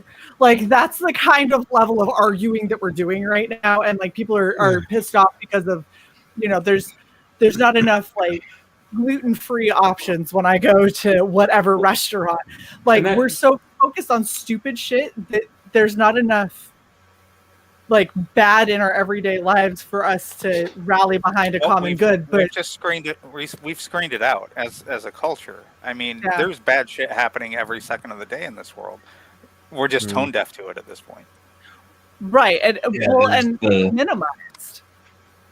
Like everyone's just hit a point where it's just, it's a Tuesday, but it's not. Like I don't fear going to the grocery store that I'm gonna get picked up and taken to some kind of internment camp, or that I'm going to get executed on the spot. Like I don't typically fear for that. Sorry, you hear that, folks? So on Tuesday, we need to get Shay in a white panel van. We'll take her to the Villain's Lair, and we'll force her to watch. I mean, but I will say, I won't go to DC because How would you like do that, 4 sir? people got shot in DC just for being there. So like, it doesn't happen as frequently as they say it does, but it does happen more than it should, living in that area. So, well, I think when you had like World War II, you had an entire nation that was all like the playing field got leveled real quick. Because you had all of these people that were like, man, like basic amenities you can't get right now. Mm-hmm. And like everything that you do is going to a war effort because that's our reality. It's everybody gets on this fucking bus or we all die. So which one would you like? You have to look at what America was going through prior to the Second World War, because that's honestly where all this came from. We were in the middle of an economic depression. People, you had in the Midwest, you had the dust, the big dust storms that were destroying all the crops. The dust storm. And everyone, the entire world was in debt with each other because of World War I and how that was all handled. And so these superheroes came out and provided this escapism and fantasy that we had progressively started getting more towards through things like the pulps, but when you look at those when you look at like Action Comics #1 and you look at those other things that were coming out after Action, they're so different than what you were seeing before, and they had that optimism that was going into it, and it was all about hoping for something better, and I think that plays into it too, because as Will had said, we're in this point in time where there is no common consensus, there is no common ground, whereas back then everyone was just kind of, for lack of a better term, in the shit. Everyone was sucking. Even the wealthier people weren't doing as great. Like wealthy was you had a house. You were able to have 3 meals a day and you had a house. That's middle class now. Everybody was hurting during that time. Well, that's kind of what I'm getting at. Is like now we have a Yeah. level of entitlement where people don't know what actual suffering is, and so it's really hard to like. We're all going to rally behind something because everyone's just like, you know, like, I to have forget that my avocado toast and my like you gluten-free have that brand whole muffin. fantastic scene from Hotel Rwanda where Don Cheadle's character is talking to the film crew guys, like, oh, people are going to see what you filmed and they're going to come help us. And the TV crew guys is like, look, I'm going to be honest with you. People are going to watch this footage and it's going to horrify them and they're going to say, wow, that was terrible. And then they're going to go back to eating their TV dinner. Yep, exactly. And that's where we're at. Yes, Oh, go ahead, Mark. Oh, I got a hot take that I just thought of, like right now, live. Like I'm sure in the replay you can see the moment the light bulb appears over my head. So we was talking about how World War II was like a uniting thing, like, and then the characters of Superman and Captain America like were born from that. From there, you know, we had 40, 50 years of comic book success. So, and then we're saying like that doesn't happen anymore. There's no great unifying event or whatever, like to bring us all together behind a thing. And then I thought, hang on, what about maybe the success of all these superhero movies for the last 20 years is to do with the timing of the Sam Raimi Spider-Man movie and 9/11, like that, like it gave people that same thing. Like, I'm pretty confident. Genius lines up. I mean, but it could, and the thing is there was a pretty big resurgence when anything huge like that happens that is senseless, that kind of shakes the foundation of what everybody knows. That you do end up seeing like superheroes end up being huge again, because now you're just like, man, I wish I just had a superpowered good that would come and fix all this shit, and everybody united against terrorism. Because I mean, we all were like, yeah, terrorists exist. We have 9/11 and we go, wow, okay, so terrorists exist and can get to us. That's a different take than what I was feeling when I went to bed a couple nights ago. And so now it's like, well, now I kind of want a superhero because I didn't think that they could reach me. I thought that they were just in the parts of the world that I can't pronounce with the funny looking squiggles and dots. And somehow they managed to get on home turf, you know? And so it turns into superheroes they're able to save and they're the ultimate good kind of thing. It's an interesting take. I was getting yelled at by Jason because I didn't put his question up on the screen, and it's directed specifically at Will. He said, do you think that Frege will do Black Flag for the rest of his comic career, or do you see him handing it off to do another project? Yeah, he obviously will. Your opinion of Frege. The way, you know, I mean, obviously most people aren't doing these kinds of projects as monthly books. They're doing them in arcs. And so I see Frege just doing an arc, finishing it up, going on to something else he wants to draw, and then maybe a year or two later coming back and doing another arc till he dies. I think he'll be drawing Black Flag. He'll be doing like an Eric Larson and just be doing Black Flag whenever he feels like telling the story. I think that'll be the thing he always draws. Not continuously, but he'll always be the guy drawing that. Right. You know, you just won't see one every year. You maybe see one every 2 years or 3 years. You'll take a hiatus. However long it takes. Yeah. Like do other things. Because Dan's got a lot of things he wants to do. And there's stuff in the continuum of Black Flag that is getting done at the same time that clicks into it, like Gear Station. Right. So we'll be doing that book as well. So there's going to be stuff that's going to feed into it. But I think, as a personal preference, he'll always want to do that. You know, he considers that his baby.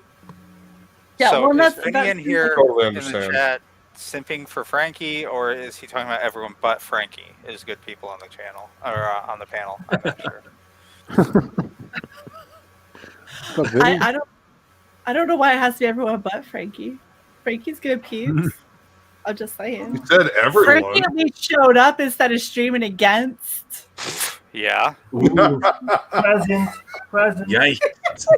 Shots fired. Oh no. Oh yeah, and Jason says, "Thanks for asking my question." 45 minutes later, you're such a jerk. Even when I asked the question, Well, I mean, I back. said hi to him in the chat, and he didn't even say it. I'm sorry, Jason. Jason. You can't even Hi, see a Jason. clock. Shut up, dude. Thanks, I was asleep at the time. And Steve Vinny agrees. Frankie is great people. That's all. So He's all right. Yeah. he's all right. We like him well enough. Does a great Ray Romano. Yeah. Hey guys. Oh God. Robert. Through the Woods, still on demand. In demand. Better for it. I need a new microphone. Still in demand. Oh goodness. Back to character. Back to character. Back to character. I think you can start with something simple as an emotion first, and then go into personality. And I think personality is very important because, well, I'll give you an example. You could have an angry person all the time, or a comedic one, and put them in certain situations. So let's say I'll give you Deadpool. People like his personality, but Punisher, I don't know. Why the Punisher movies fail? I don't know. If someone's always angry all the time and it's just one-dimensional to me, kind of gets stale, I think. Or you could take a character who's comedic, put him in a post-apocalyptic situation, and then is this person going to be funny and a wisecracker all the way to the end, or will shit happen to break him down, break down his character, break down his personality, and then he almost changes into something else? I don't know. It's certainly more interesting. Yeah, well, that's what I'm more described nuanced. in my whole book series. If you're going to write a character that's angry all the time, the story has to at some point have him or the sub characters deal with that anger, that constant anger. Yeah, there has to be a reason for it. You got to do something with it. Otherwise, it's just this drone in the background. It's like, all right, why is this here? You know, you got to have a reason for it. The nail on the head. What defines character? You're a good guy, but maybe you have to do some bad things for a result or to save yourself. And then, you're not so good. Or I do, but what I do ain't pretty. Yeah, I mean. Well, I think that goes along the same lines as kind of that Jesus type character, right? Where you have a character that is unchanging. Like the Punisher, he is a force that is unchanging.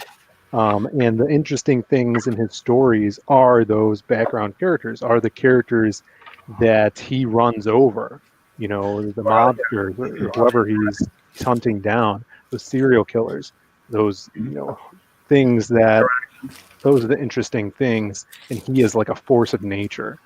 So I think you see that a lot, in some senses, Superman could be like that too, because he's very unchanging. But in other stories, you more harp on his emotional aspects. So, I agree with Phil completely. I mean, when not to get back onto that iconic train again, but if you look at these characters that are quote unquote iconic, what makes them iconic? Batman's rogue gallery, Spider-Man's rogue gallery, even because ultimately. The opposition.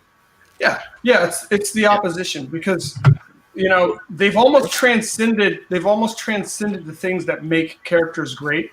Because to me, what makes a great character is the continual learning, the continual development. But when you have a character that's been established for so long, they're not changing.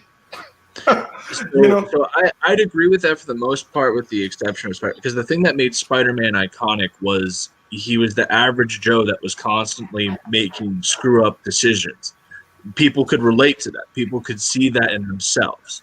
But for Batman, 100%, the big thing when you have characters like the Punisher, Batman, that are I think the term is static characters. They don't really go through any character development. You'll read Batman is going to be the same fucking person that he was, like personality wise, that he was in Detective. He's just an angry dude that is stuck in this moment, Unless you have Tom King write them, then We don't talk about that. We don't talk about the Black over Dark that. But like the fact of the matter is that when you have these characters that are static, you can still make them great. But it's not about them. It's about the effect that they have on the world around them. So like the Punisher movies, you know, Frank brings up a good point. Why hasn't a Punisher movie or anything like that really worked?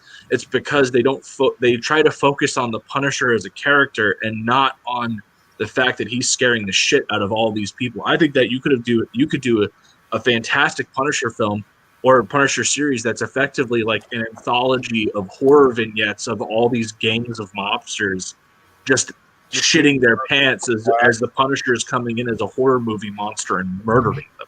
That's why the Netflix Daredevil series with the Punisher in was so good, because he was the villain in it rather than the hero in it. I was gonna say I liked that. He first started out season. as a villain.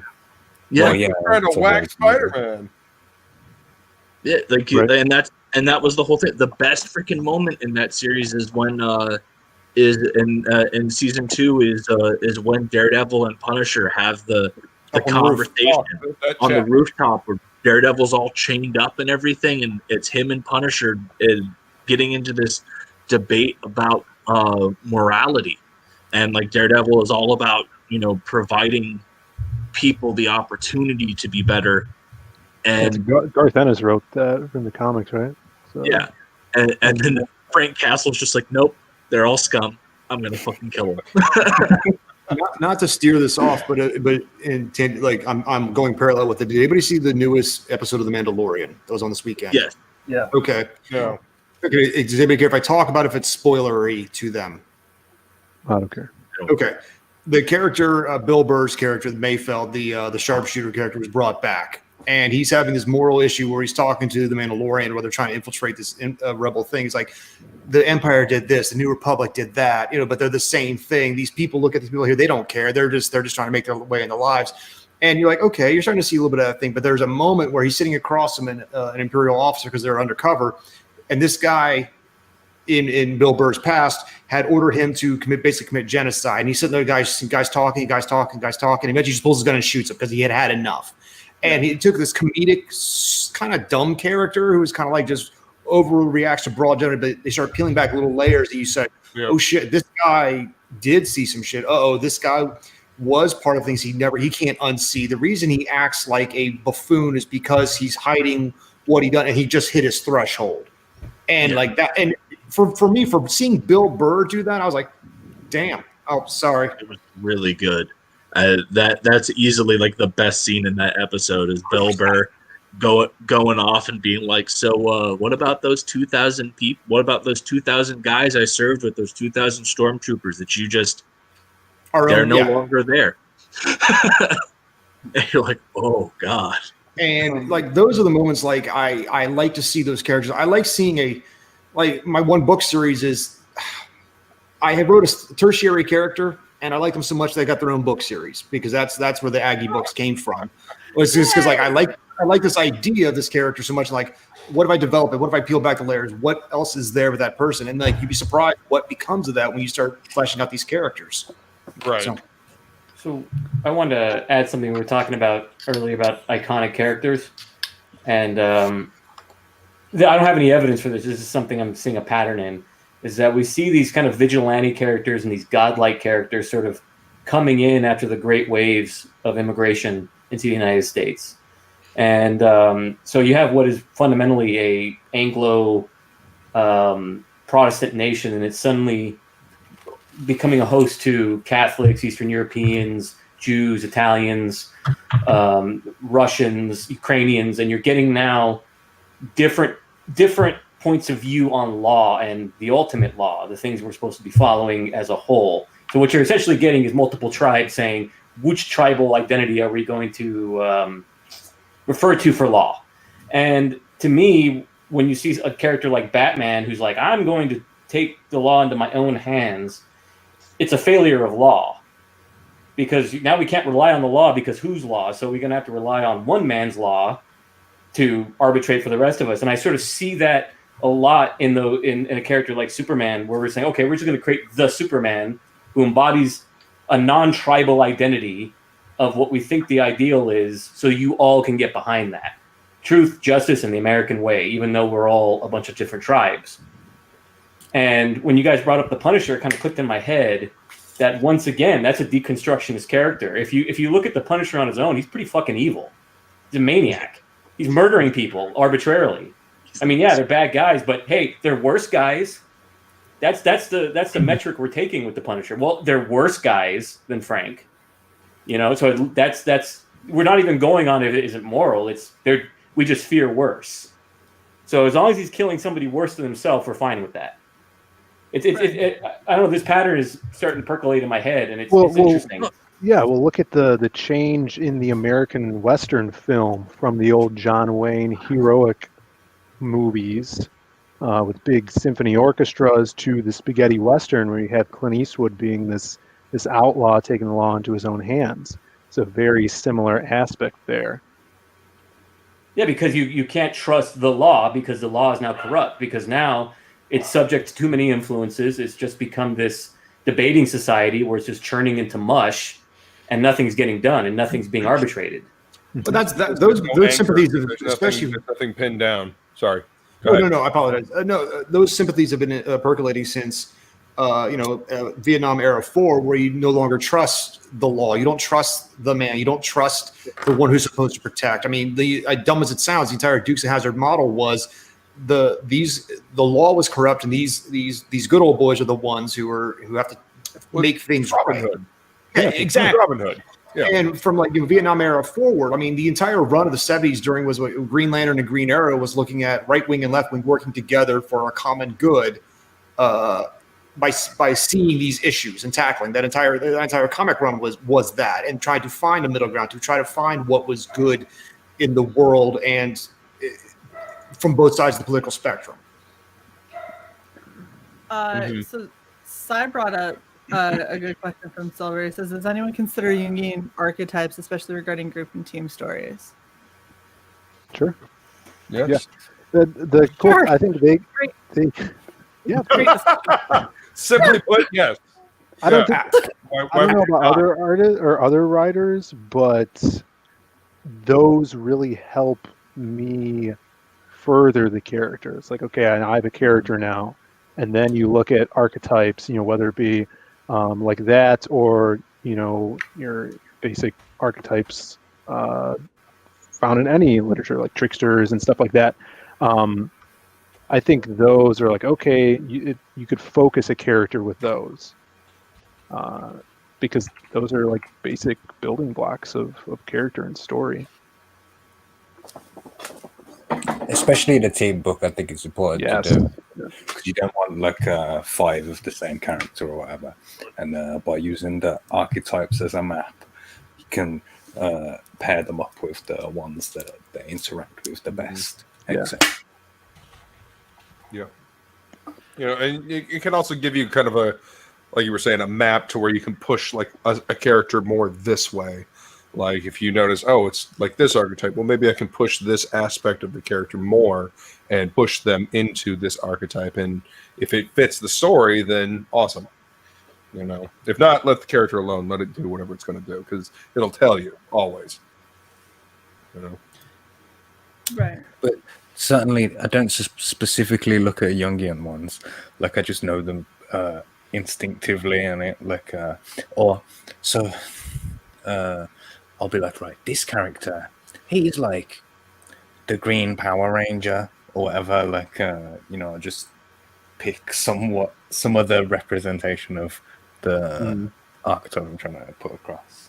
Yeah, I mean, that's kind of the whole point of the Jungian archetypes anyways. They're all buried deep into our subconscious. They're things that we associate with anyway. So I think that every writer to a degree uses the Jungian archetypes, even if they aren't necessarily, looking at the paper themselves. That was the whole point that Carl Jung was trying to make, was that these were all archetypes that exist within our subconscious. So yeah, I think that everyone, I know I certainly I certainly use the whole archetype thing, and I might not be looking at as Mark was saying, I might not even be looking at the young list, but I'll be like, oh, I kind of want this character to be like this character that I saw in this, or like they kind of play that whole Lancer mechanic or what have you. And if any writers out there that wants to learn more about that, Professor Geek has awesome videos on character archetypes on his channel. Very cool. Awesome. Yeah, I was gonna say, when you're talking about an archetype, there's a reason that it is an archetype, is because it is a good representation of kind of like the basis of a lot of human nature in certain personality types and certain ways that people process and react to various information. And we just kind of said, well, this specific archetype fits because, like this is for the super strong-willed kind of bitchy like woman, and then you got this one over here that's like the lazy punker that doesn't really want to work, whatever, and like you kind of hit whatever whatever is kind of like it's like a stereotype, and it gives you a little bit of a pathway to go, but then you also have the fun chance of breaking what's expected. Because you have like, my character should be going on this path based on thought and behavior and everything, and I have a chance to totally like 180 them, or maybe only slightly veer them off and have them do something out of character, and then now I can have them hitting a couple different areas instead of just staying straight and true on one specific. I really like looking at Jung's version of the shadow and the shadow split when developing villains, like those who will create an enemy that cannot be defeated based on their own, like they take that like if I took all my negative traits and put it on this mysterious figurehead, and I can't beat that person. So like, the first person to call someone a cheater, someone who's like the cheats, and I like these villains who like they see other people coming to get them because it's their own inner villainy they're projecting on other people, whether that they're good or the bad, and having to deal with those. So yeah. Very true, very true. I think another way to also look at the shadow dynamic is inversion. And what the one way I've been working through Black Flag and coming up with characters and just kind of a general philosophy of badness in Black Flag is just looking, how is this being inverted? What would you do to invert things? Because what I see lately, what I see all the time in life is not really evil in the sense of a guy going, I'm so smart. It's more like just inversion for the sake of inversion. It's usually, as they're saying in the chat, somebody's libido. They want to jerk off all day. So what they do is they camouflage the desire to jerk off all day with some kind of higher ideal of liberation or something. So you just kind of look down into the core thing of what they want to do. And it's usually, I want to jerk off, or I want to have sex with my sister as Freud did. Or excuse me, his sister-in-law, Mina. There we go.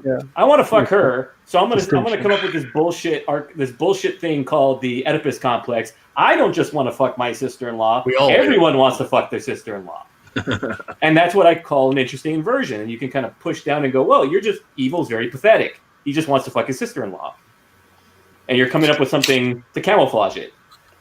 So you see that everywhere now in politics. You see very pathetic people, spouting this giant superstructure of virtue around very basic things. Yeah. Right. It's like, okay, and it usually comes down to jerking off most of the time. I just want to jerk off. Sorry. Will's new quote for the intro. Just want to jerk off. There we go. I'm sorry. Every time I see these guys on the TV, it's like, I just want my pornos. Give me my pornos. The next intro will be Shay's like wall of text, and then Will's like, I just want to jerk off. Exactly. Every time I see like a Joe Biden, I'm like, he just wants to jerk off. It's going to be the punctuation mark of the intro. It's going to be we're about to go on stream, and it's just going to go. Will is just going to say, I just want to jerk off. Actually, it should be like the intro, like a line. I just want to jerk off. Wall of text. No, I really just want to jerk off. Yeah. And then the stinger at the end. So seriously. Take I just want to jerk off, and then put Bernard Shaw quote in there, and then put I want to jerk off at the end of that one. Two paths in the wood. I went to this one. So I could jerk him. It's like Look, the fortune cookie thing, except I want to jerk off at the end. I already in the first season, I got you talking about, am I just making it in a Kantian sense? Okay, you already had your pretentious moment. This time, just make the bad guys bad, and you're just gonna live with it. Okay, and the quote is good. Bad guys just want to jerk off. Oh my god, I'm not editing it. I'll just edit Will straight out of it. That's what's gonna happen. You know what I usually do to mess with people? When they start getting all virtue signaling on me, I just go, let me see your search history. And, wait, what do you need my search history for? Show me your search history. It's not a stream until Will gets kicked at least one time. I know, right? He's working so hard for it too, and I'm trying to be nice. Well, I could just go the extra mile and practice what I preach.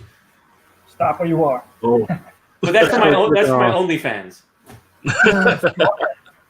For everybody. But to go back to something serious, kids, though, right?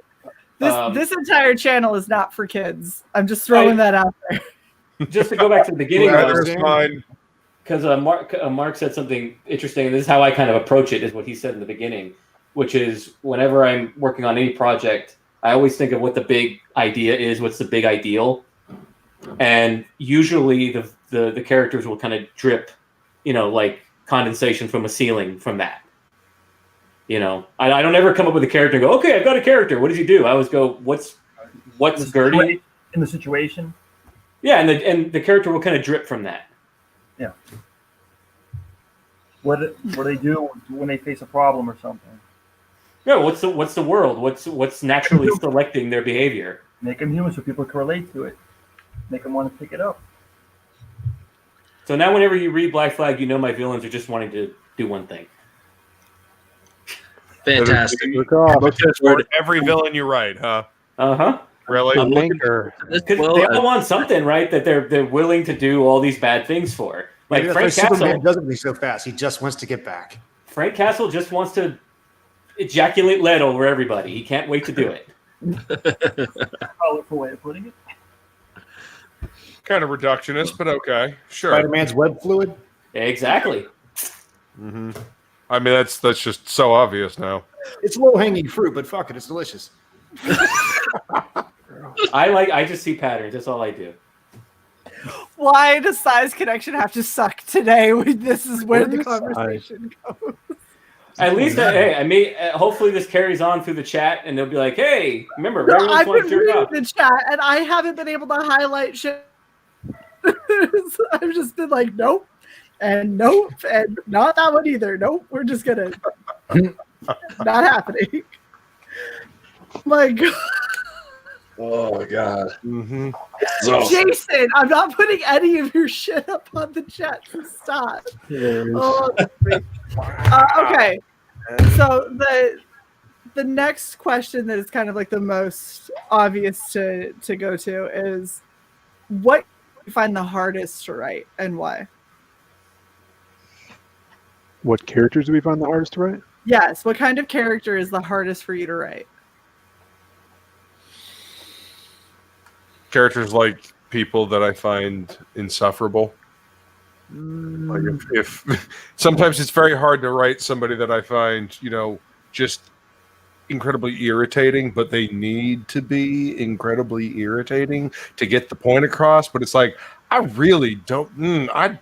If you were real, I'd punch you in the face. So I love writing those kinds of characters. It's just, I guess. I think that if you're trying to write a character like that empathetically, then that's really hard. But if you're just trying to show off how annoying they are, that's exactly like really easy to do. Like the words just flow out of you in a rage. Like think of everything that you hate that everyone is just mocking that person while you're typing away. Right. But I mean, unless you're going for that one-dimensional, like they have no redeeming qualities whatsoever, you got to put a little bit in there, give them some kind of dimension, even if they're going to be just a raging dick. And of course, Sai gets back after Will goes off on his jerk off. Yeah, I don't know if you heard any of that, Si, but there was a solid 10 minutes of jerk off talk that I just could not find a way to get around. Like 6 at most. To quote Eddie Murphy, man, I don't. It's not just all profanity. There's some jokes in between the. I don't just come outside and go fuck shit, suck my dick, bye, eat my ass, goodbye. There was actually something between those. Throwing the quotes out tonight. So if Si were to listen back, there's some. I don't want to say meat in between. Yeah, but the cliff notes. Yeah, there's some meat in that jerk sandwich. There, it was. Oh my god. Yeah, I'm not going to go back and listen. I don't want to. Characters that are difficult to write. Frankie, please help. Frankie can write anything. What's a character you find hard to write?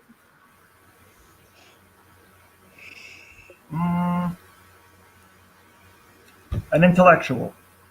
That means I have to read something. Some research, yeah. I have to read Frankie, Conan got created because he didn't feel like reading about anything. Good answer. He's like, I'll just make up my own shit, It's like Hyperboreans, and I don't have to read about Rome. I can just make up stuff. What do they say? The good place to start is write what you know. So if I don't know something, that's the thing that's going to be hard to write. So, it'd probably be the situation, not so much the character. You know what I mean? Yeah. It would probably be a theme like sci-fi. If I don't know about it, I have to research about it to write about it. But a character, I think I could write. If you have emotions, I think you can write any character. Yeah, I think Frankie hit it there. I think you've gone through the spectrum. You've gone through the spectrum of emotions. You've been angry. You've been happy. You've been sad. You've been, revengeful. So, I think you can write character. It's probably the situation or something around the character that might be difficult. Yeah. Sometimes it's just more the world building around the character. You need to develop the proper characters. That takes time. Getting the right characters, in the right spots. But once you have your characters developed, then and if you've done a good job of kind of the world building, then they'll start kind of writing themselves. The only thing I can think of character-wise would be someone who, if the character has a condition or mental issues that you don't know about, you got to look into it to write that down. Kind of like an actor would have to learn what's going on in the mind to put it down on paper. I think that would probably be the only thing. So you're talking about like a character actor or a method actor, and author has to slip into that voice. Right. Yeah. I'd say child characters for me because, I understand how emotions and everything are, but when you're a kid, everything is to the up-tillionth degree, and to have that conveyed properly in a way that seems authentic, and then on top of that, depending on what setting the kid's in, you got to pay attention to how they would talk and what have you. Writing kid characters is always difficult. Stand By Me, look at that. Writing not only a kid in a different time period, and that's an example of how it can be done well. Yeah, 100%. But there's also a lot of examples of how it's not. Yes, far more. Far more. Oh my gosh. Is that his Chromebook or is that his connection? It's both. We have too many people on stream, so the Chromebook can't. It's the little hamster's dying inside of it. It's trying to power that little Chromebook. Somebody give the hamster a sensu bean. Yeah, right. We just need to add 3 more hamsters to it, and then it might maintain connection for 10 minutes. Yeah, and and this is probably just coming from a female perspective, but I think it's interesting that kids are the harder character for you to write, because I feel like you're oh yeah, they're emotional to the upteenth degree, and I was well, so are women. So hey, really, I just pretend I'm writing a woman and then dumb it down a little bit, and now it's a kid. is kind of how that goes. Jay, women are easy to write. Just a lot of words and make them boring. No, remember the quote from As Good As It Gets. I'm gonna pretty. How do you write women so well? You just remove accountability and reason. That okay. As And good I as it hate gets. that. I can't even argue it. All right, Will can come back. I just Damn it! I left right when Wait, whose turn is it to? when to Sai answer made the a question perfect of whether- point. No accountability. don't. Will, I'm hovering over that remove button again. I was like, I'm like, Sai just like hit it. Well, I told Shay that I think a week ago, and I guess she didn't ever listen to what the hell I was saying because she has no reason or accountability. So,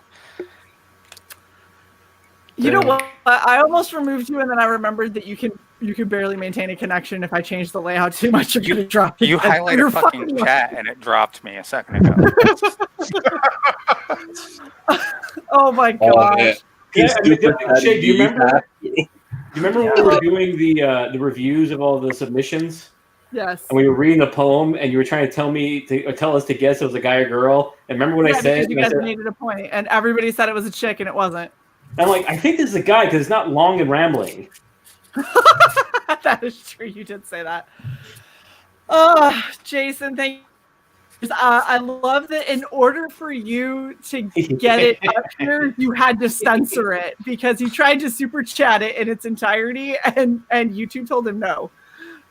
So should I not be? The best part is it reads like a New Englander. Right You're not jerking ass right now. You're going to be editing absolutely, so there should be plenty of that in there. I no, it's funny. So a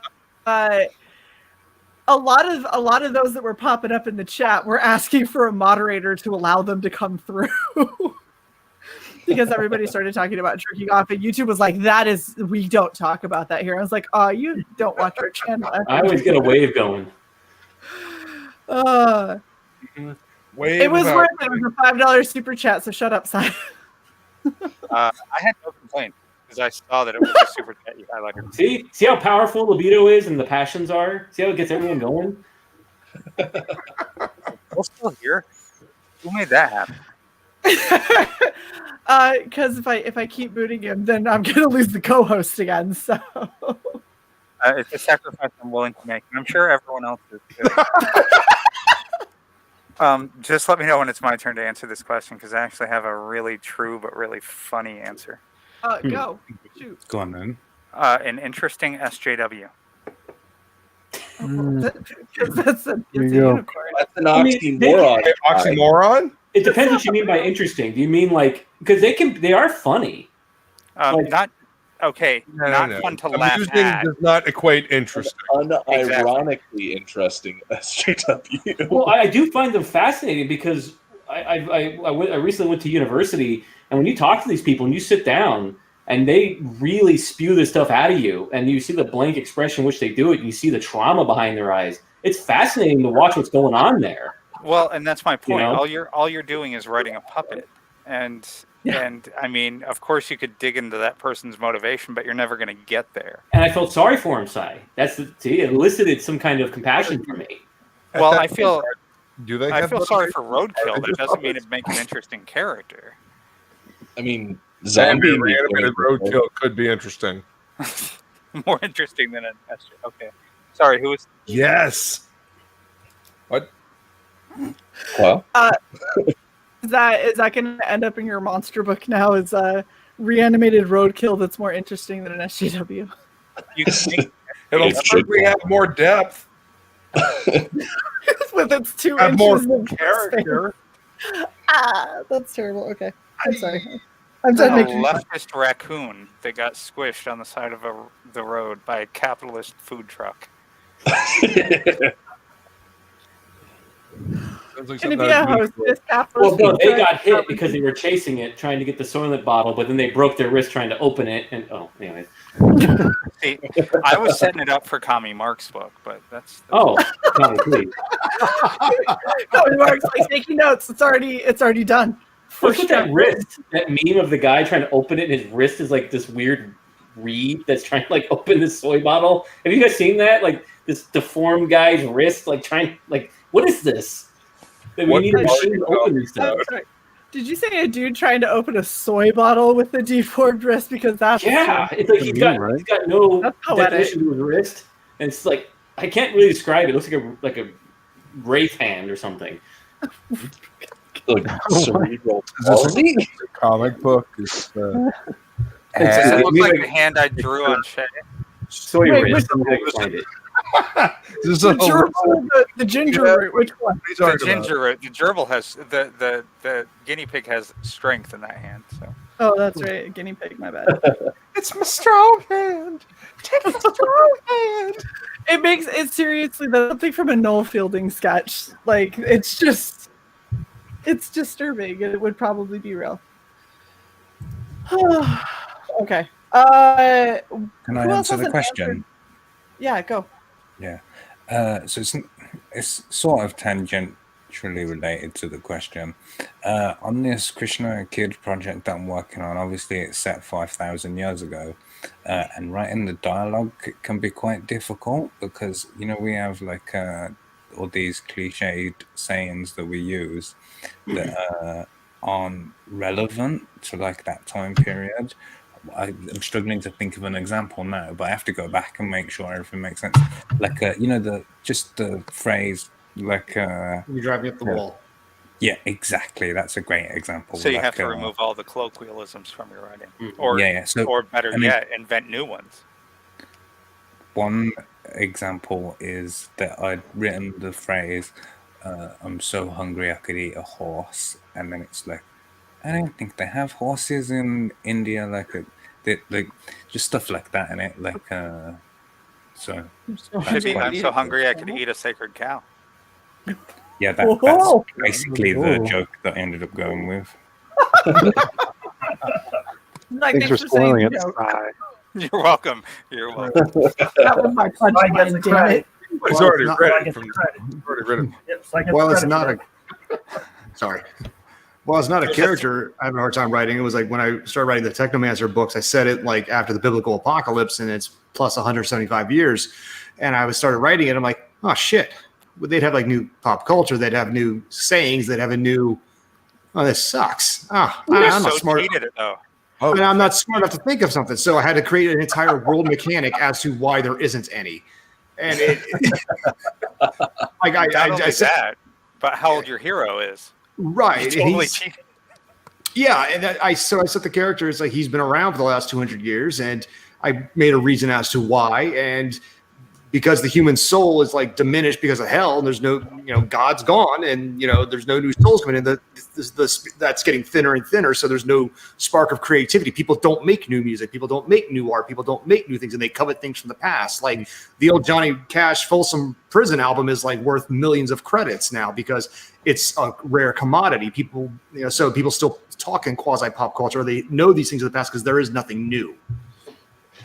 And so when people start like their soul starting to swell again, they fight, they live, they laugh, they love, they start you get that divine inspiration kind of thing, because it comes from someplace. So, but I'm like, oh shit, I can't write a whole new like culture. I can't just write frack and get away with that.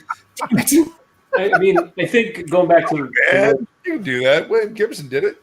Well, Connie Mark's problem was that if you establish that they're speaking Sanskrit, for example, like some way of doing it where you transition the language, whatever, then you can kind of get away with anything. Because if you see Apocalypto, they're speaking this Mayan language, but they're just fucking on each other in the middle of the forest by tricking this dude to eat some balls that doesn't do anything, right? Just to get a laugh out of them, right? They're just being dudes messing with each other.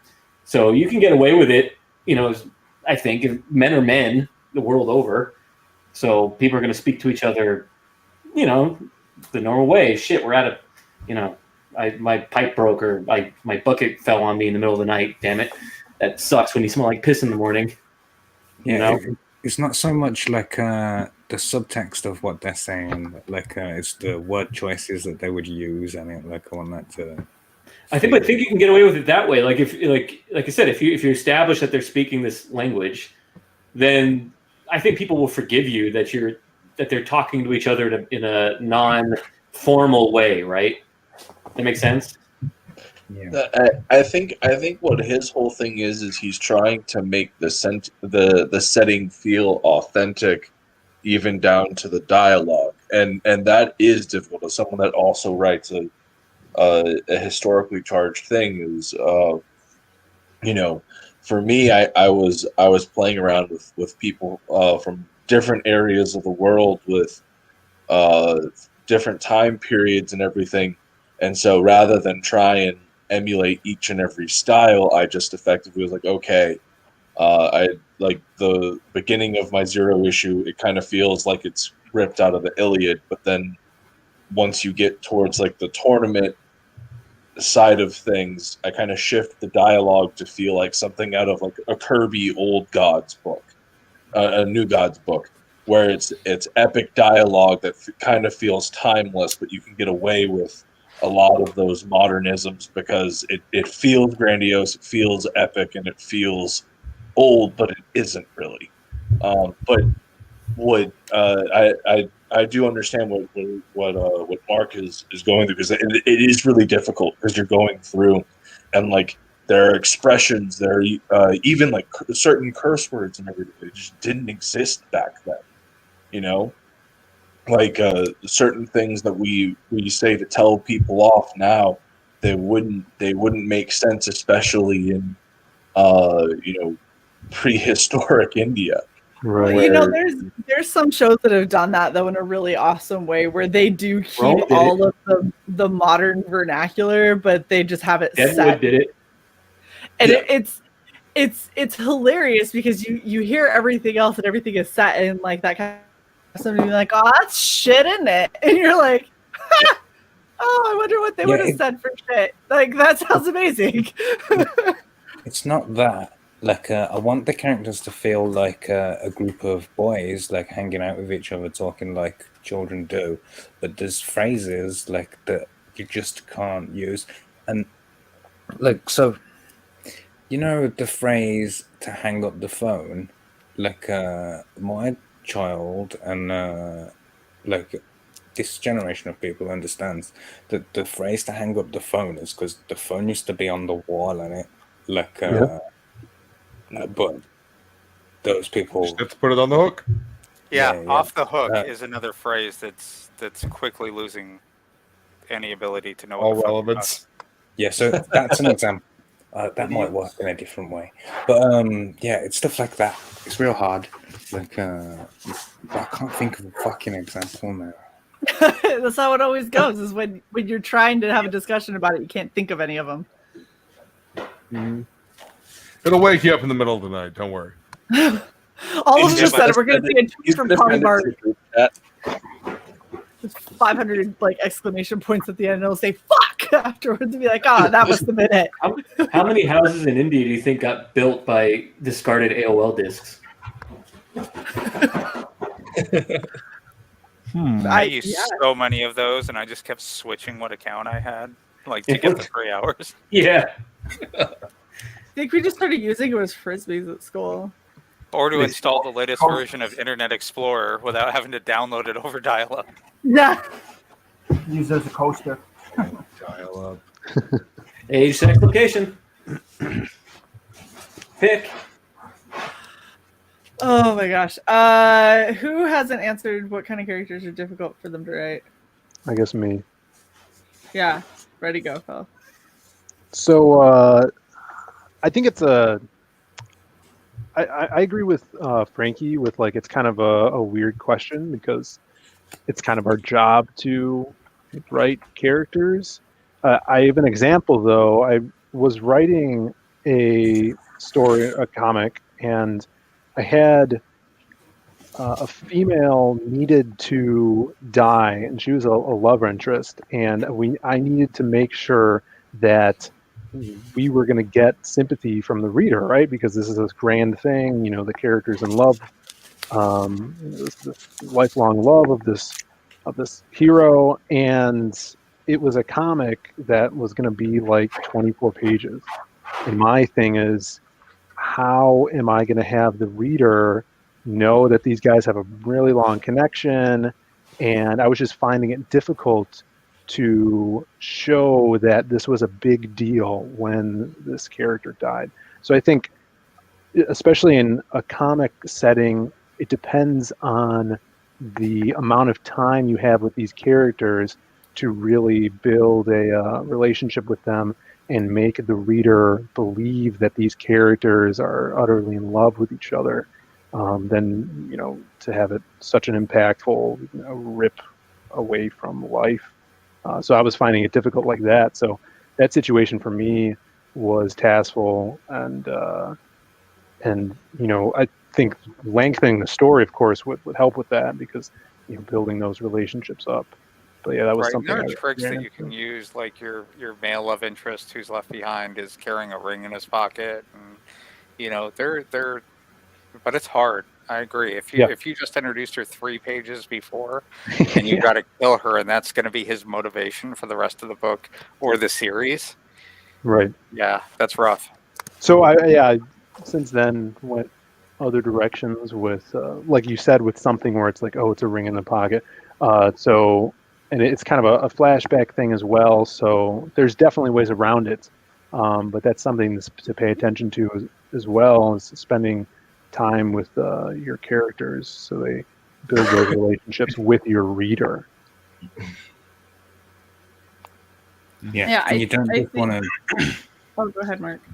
I was going to say, you don't just want to plug in really heavy exposition lines that people would never say. You'd never say to your wife over breakfast, "Wow, I love you so much. We've been together for 15 years, and this is the best breakfast you've ever made." Like, no one ever says that, do they? Yeah.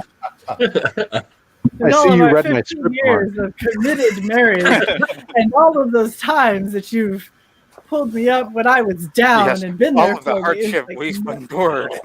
Right. It's like Phil's just over somebody, there. Now I want to write a story where that's how people talk, and you have the one person who's like, "The fuck is wrong with you?" Like, After you have cancer and AIDS twice. It was like, why are you giving me a rundown of my life? I know what happened. I was there.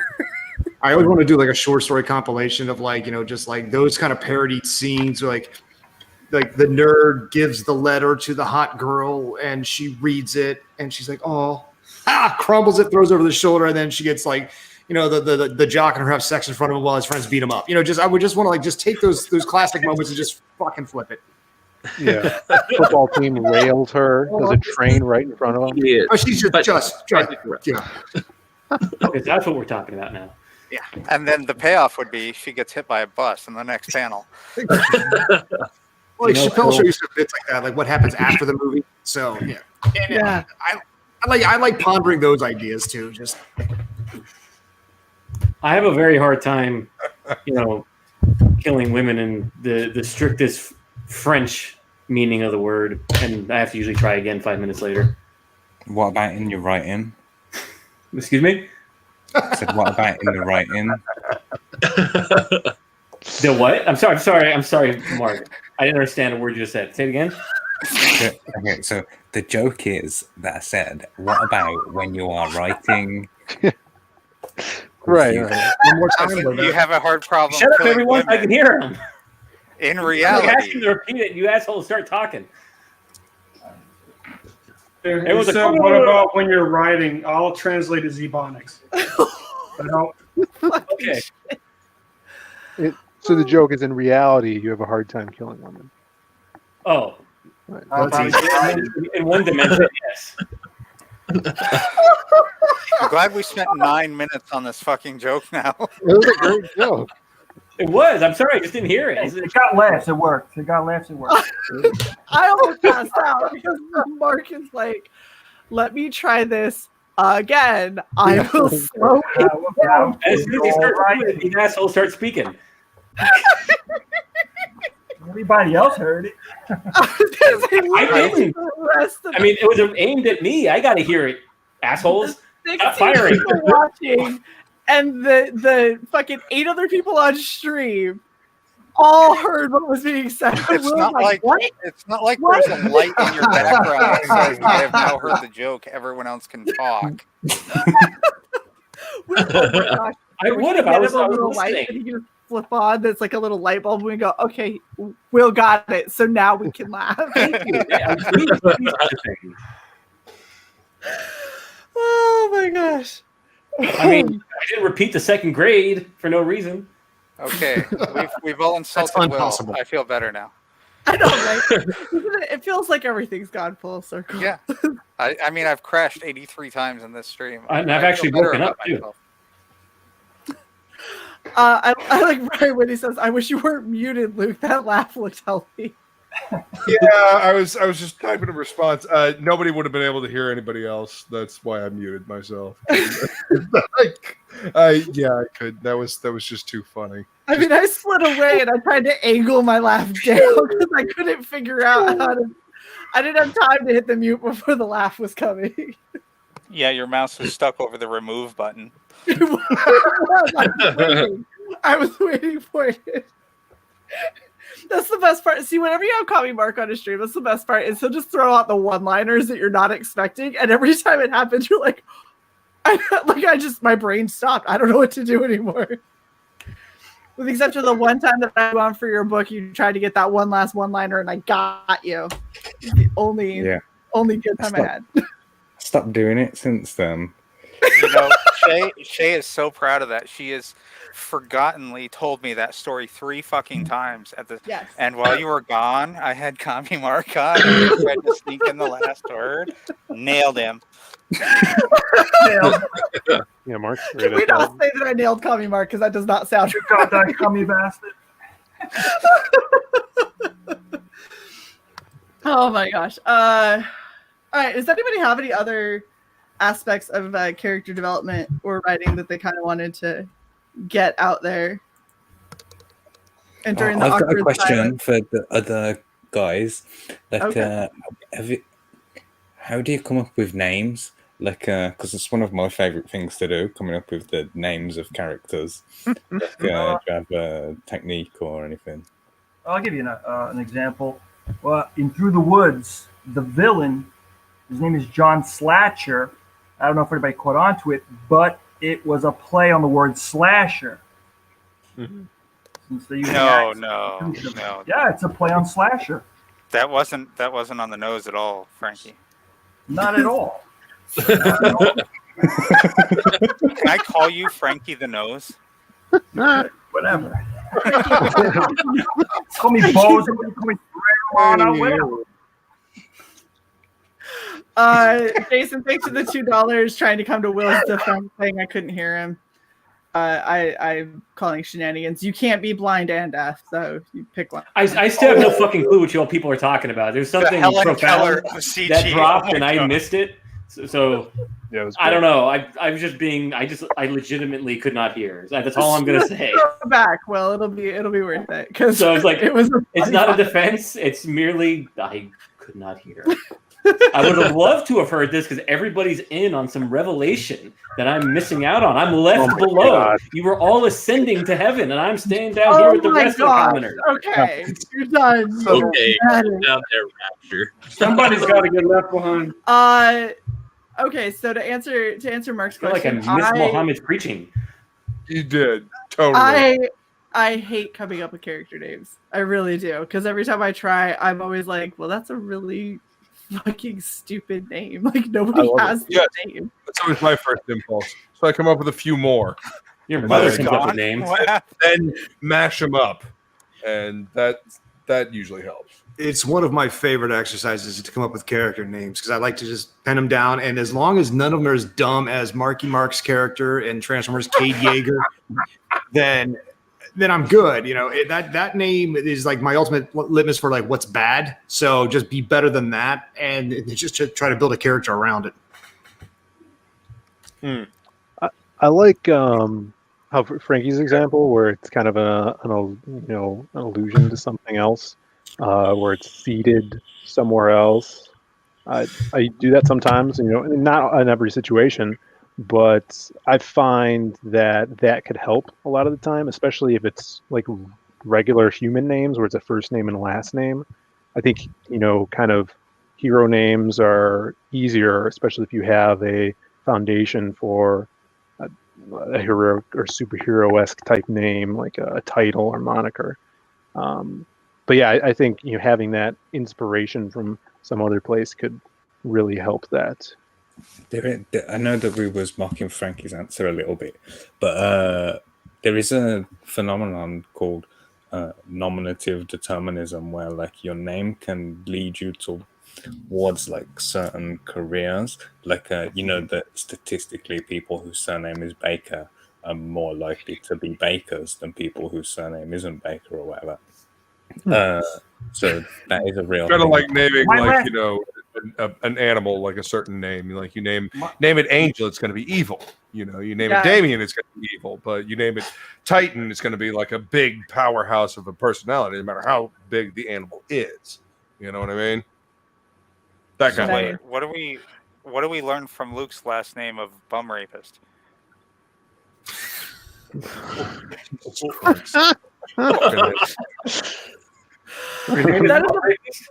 That's a perfect moment to thank Daniel for the 35. I had to look this shit up. The 35 South African rand. $2.32. Wow, cool. Yeah, $2.32. We appreciate it very much. So it said might have discussed it, but what about your character's trinkets or clutter? Is it intentional, like sentimental, passive, because of bad habits, traits?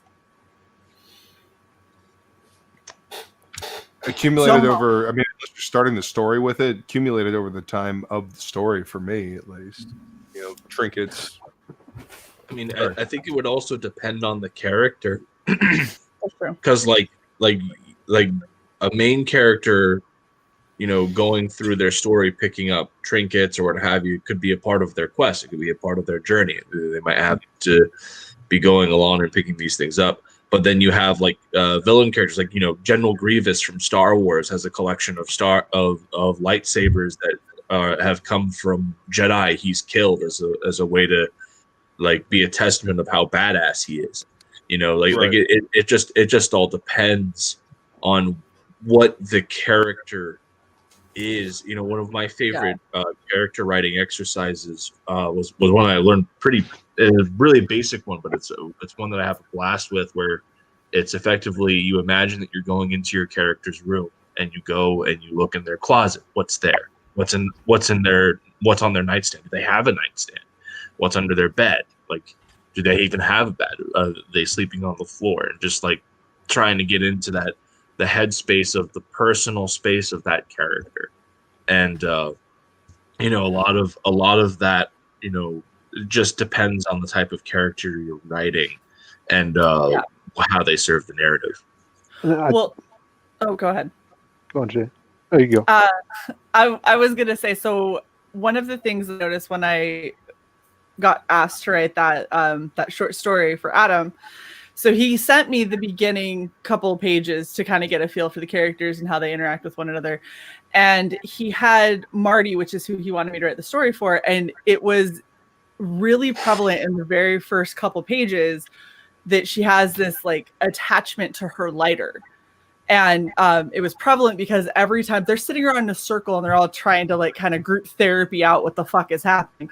And all you keep seeing in the background is the sound effect of shink and click, shink and click. And she's just popping it open and shutting it down, popping it open and shutting it down, like just like habitually, mindlessly doing that kind of stuff.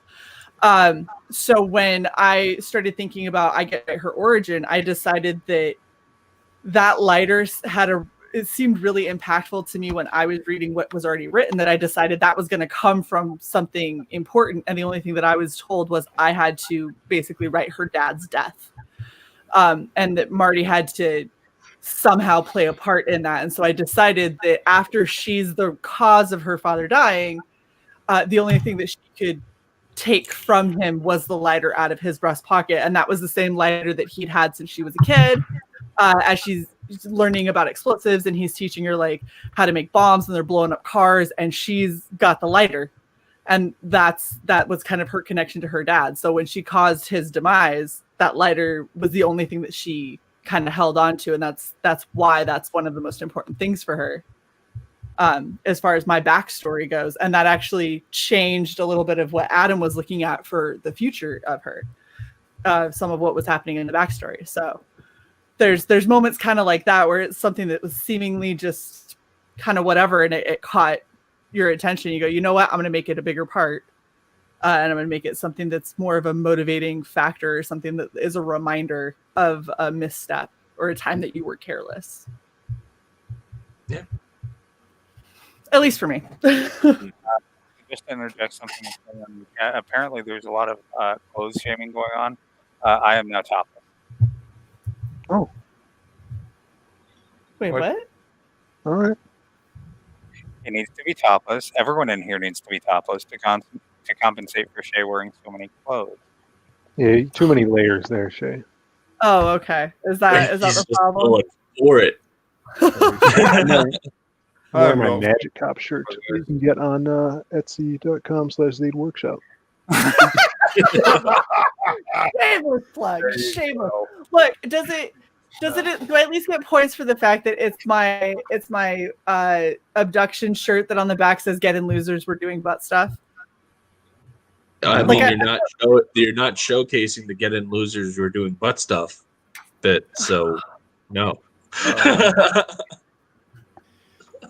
I will say something that would not. I believe Monday night we've got the whole topless thing over on Topic List, which is going to be on my channel tomorrow night. So come hang out with me and grumpy ass Jason Bascom from the chat. Yeah. I found it, Shay. I found an example of the wrist. Oh goodness! Oh no! I'm glad it took an hour. Tell me that. Oh my god! I needed my straight rating. Oh my gosh! It looks like Bancroft drew that hand.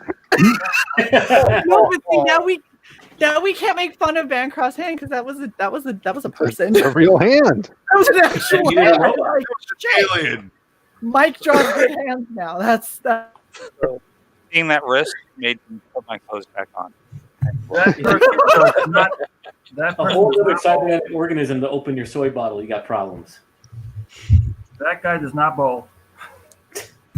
See, as a villain, that guy with the manky hand now has his wanting to jerk off motivation, like that he can't do it. So, yeah. Is it wrong that that's where my mind went when he said he doesn't bowl? It's like I went to he's never jerked off in his life either. Well, it has to be like Robert Duvall in THX, where he goes in that little booth and it has that machine that's going. You know, is that too old of a reference?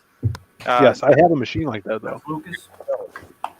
Yes, George Lucas. Even he was talking about jacking off in early films.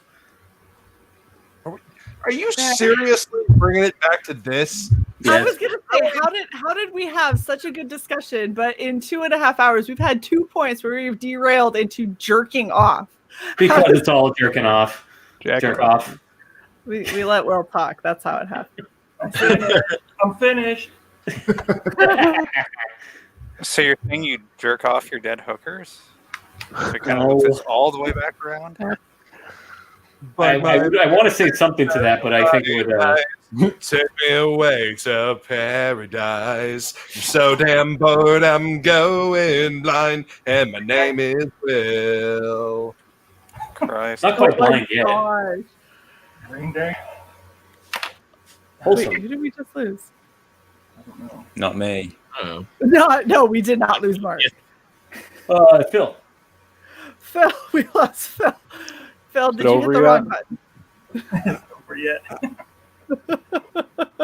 We're about to. It all came full circle, Dirk. I feel like we're not gonna top that. Oh, no. You guys are terrible. All right. I think that we've done a pretty good job covering the topic of character. Does anybody have any last minute burning desire? Everybody shot their load. We're good. I have a lot to say since I crashed. Alex is 85 times. almost there. Fuck you. When I suggested this topic for this week's episode, I was actually talking about character creation in video games, but it's nice to know that you guys just ad-lib the shit out of this. What? So No one told us that. What? Say that again. That may have been where you decided to have the idea from, but we're talking about writing, so I don't care about creating a character in a video game. Aww. Hey. I play video games. Cyberpunk 2077. Go buy it. I miss video games. I remember. remember them. They were a thing I I remember. used to do. Yeah, Leisure Suit Larry. Oh my gosh. Every so Jason, often I turn it on and I look at it. I can't. What the fuck, Jason? I'm so done. I'm so done. All right, let's have everyone go around and do the last minute plugs for them, their books, where you can find them, all that kind of stuff. Gibby. Please, plug. Pass. Okay. Find Gib on Amazon. Amazon, Audible, Technomancer, Shadowmaster, Agents of Mortal, and Hammer of Witches. Nice. Just don't buy them and return them. For fuck's sake, don't do that. Please don't return them. Amazon, Audible is not a lending library. Stop treating it like one. I didn't realize people fucking did that. Yeah. Like, even if a book shit, I leave it in my library. It's a thing now, and it's like it's they're just trying to become the new Spotify, and it's not lost- everything needs to be fucking Spotify.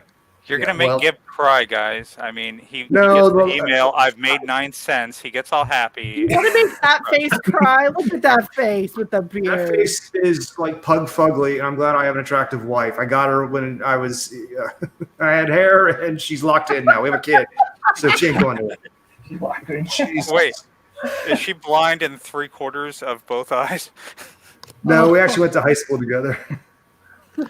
Oh man, you got her when she was dumb and foolish. No, Great. actually, no. I've been married before. No, we were friends in high school, and we like life went on. Blah blah blah. I got divorced, and it turned out she was living 5 miles down the road from where I was at. So we met for coffee. Didn't that happen to Frega too? Yeah, I think so. Not the high school That thing. happened but to Ethan. You met him. Like, Yeah, it happened to yeah. Ethan. It Yeah, happened to Ethan Frega. and Great. Freya, yeah. Creative giant. That's what happens too. The last thing I'll say is about it for like character development. Like the best part about being an author is when you make these characters, it's like being a dungeon master. You're their best friend and their worst enemy. So you can give them the trinket, you can give them the hype, then you get to just destroy them afterwards and build them back up. Make sweet love to them. Put them through trials to refine them. I mean, Right. you know what? So I felt like I always knew that was going to be your answer. Sweet, sweet love. Make sweet love to your characters. Luke. My Brimstone chick now. Okay. Hit me up on Twitter and Instagram and the YouTubes at Death Metal Hero. Join me for the sing-along of doom, where I butcher your favorite radio hits. I'm working on a monster book and Shay's horror anthology, and there is merch on the way. Stay tuned. So excited. Frankie. Through the Woods, available on Indiegogo. It's big and it's hard. Cover. That's probably the best pitch ever. It's big and it's hard. Cover. Cover. You're done. Now I need to buy a second one. Oh, Mark, thank you for hanging with us so late, man. It's what time is it there for you? Oh, I don't know. Let's have a look. It is 3:51 in the morning. Fuck, man. Oh, You were stellar, it's good to see you, man. right? Thanks. Oh. It's good to be here. I put a screen share in if that's not Yes. rude of me. Ooh. Go and sign up to this, please. Like, I'd like everyone on Earth to buy it. Here it is. It's great. Did I put share? Yeah. Look at this. Best trailer.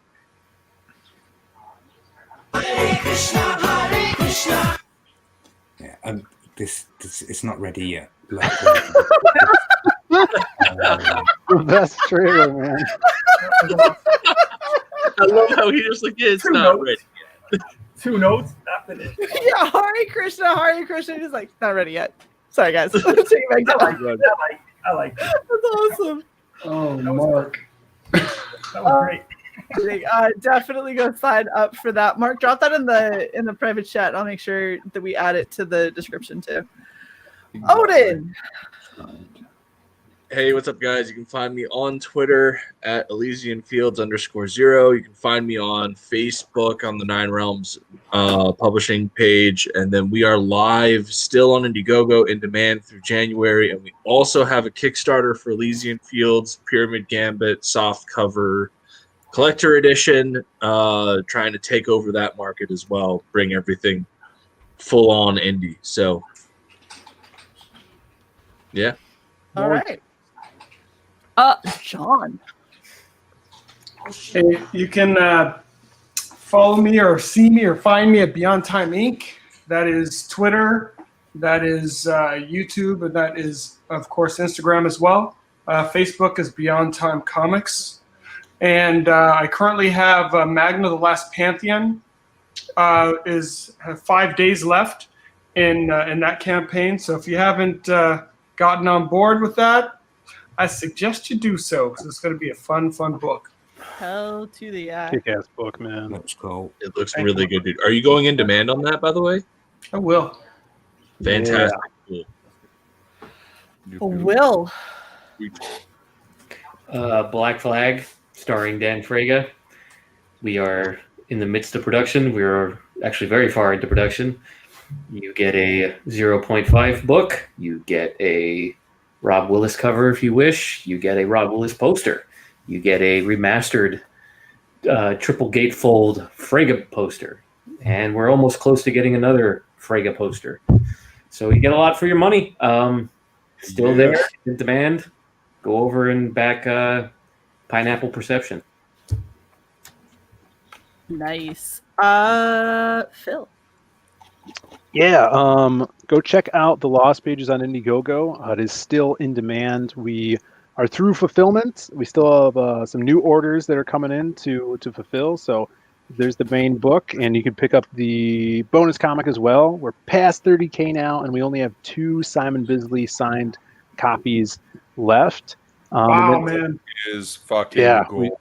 We picked up another couple backers on those. And then after that, we just launched the Magic Cop 2 mailing list. Yes, sir. That's our next book. It's going to be a big one as well. And you guys could go and sign up on the mailing list to get a free poster with your copy. So check that out. Nice, bro. Nice. I got the Lost Pages, that email that the book has been shipped, so I'm just waiting for it now. Yeah, man. Everything's shipped out. Yeah. Nice. Alex, you want to say something before you drop from the fact that Phil shared screen? Fucking screen, but that's not stopping you from changing that layout 60 times. I believe in you. Say it quick. Boot. Nope. You. But I have to actively crashing. Couldn't even get the full fuck you out. That's great. Well, here's book you. So that's fuck you. There it is. Fuck you. Fuck you. Oh my goodness. All right, and then obviously I'm Shay the Red. Go check out Absolute. Sign up for Absolute 2 because that mailing list is out there, and I'm super stoked to see what Jason does next. Also, if you haven't got the Lost Pages, not the Lost Pages, get the Lost Pages. The Kill Journal. I went on autopilot. Damn it, Phil. It's this fucking Crimstone mask that you sent me over here. It's invading my world. Go sign up for the Kill Journal. We've unlocked, I think we got all of the backstories, or we're right next to the very last one. But that book's going to be gorgeous and super, super awesome. So definitely go and get in on that. Are they? Yes. Exciting. Yeah, and go the awesome books that are on here, because all these guys are fucking epic and definitely deserve your support. Thank you guys so much for hanging out with us. Of course, there goes Sai. Thank you very much to our sponsor, The Dragon's Treasure. If you are into anime and into tea, go check them out. If you use code Red Valkyrie, you get 10% off and at no cost to you. You support us just a little bit, so definitely go and check them out. And yeah, we will see you guys next Sunday. Thanks so much for hanging out with us. Ya, ahora vamos a jalar. Ciao. I just loved it.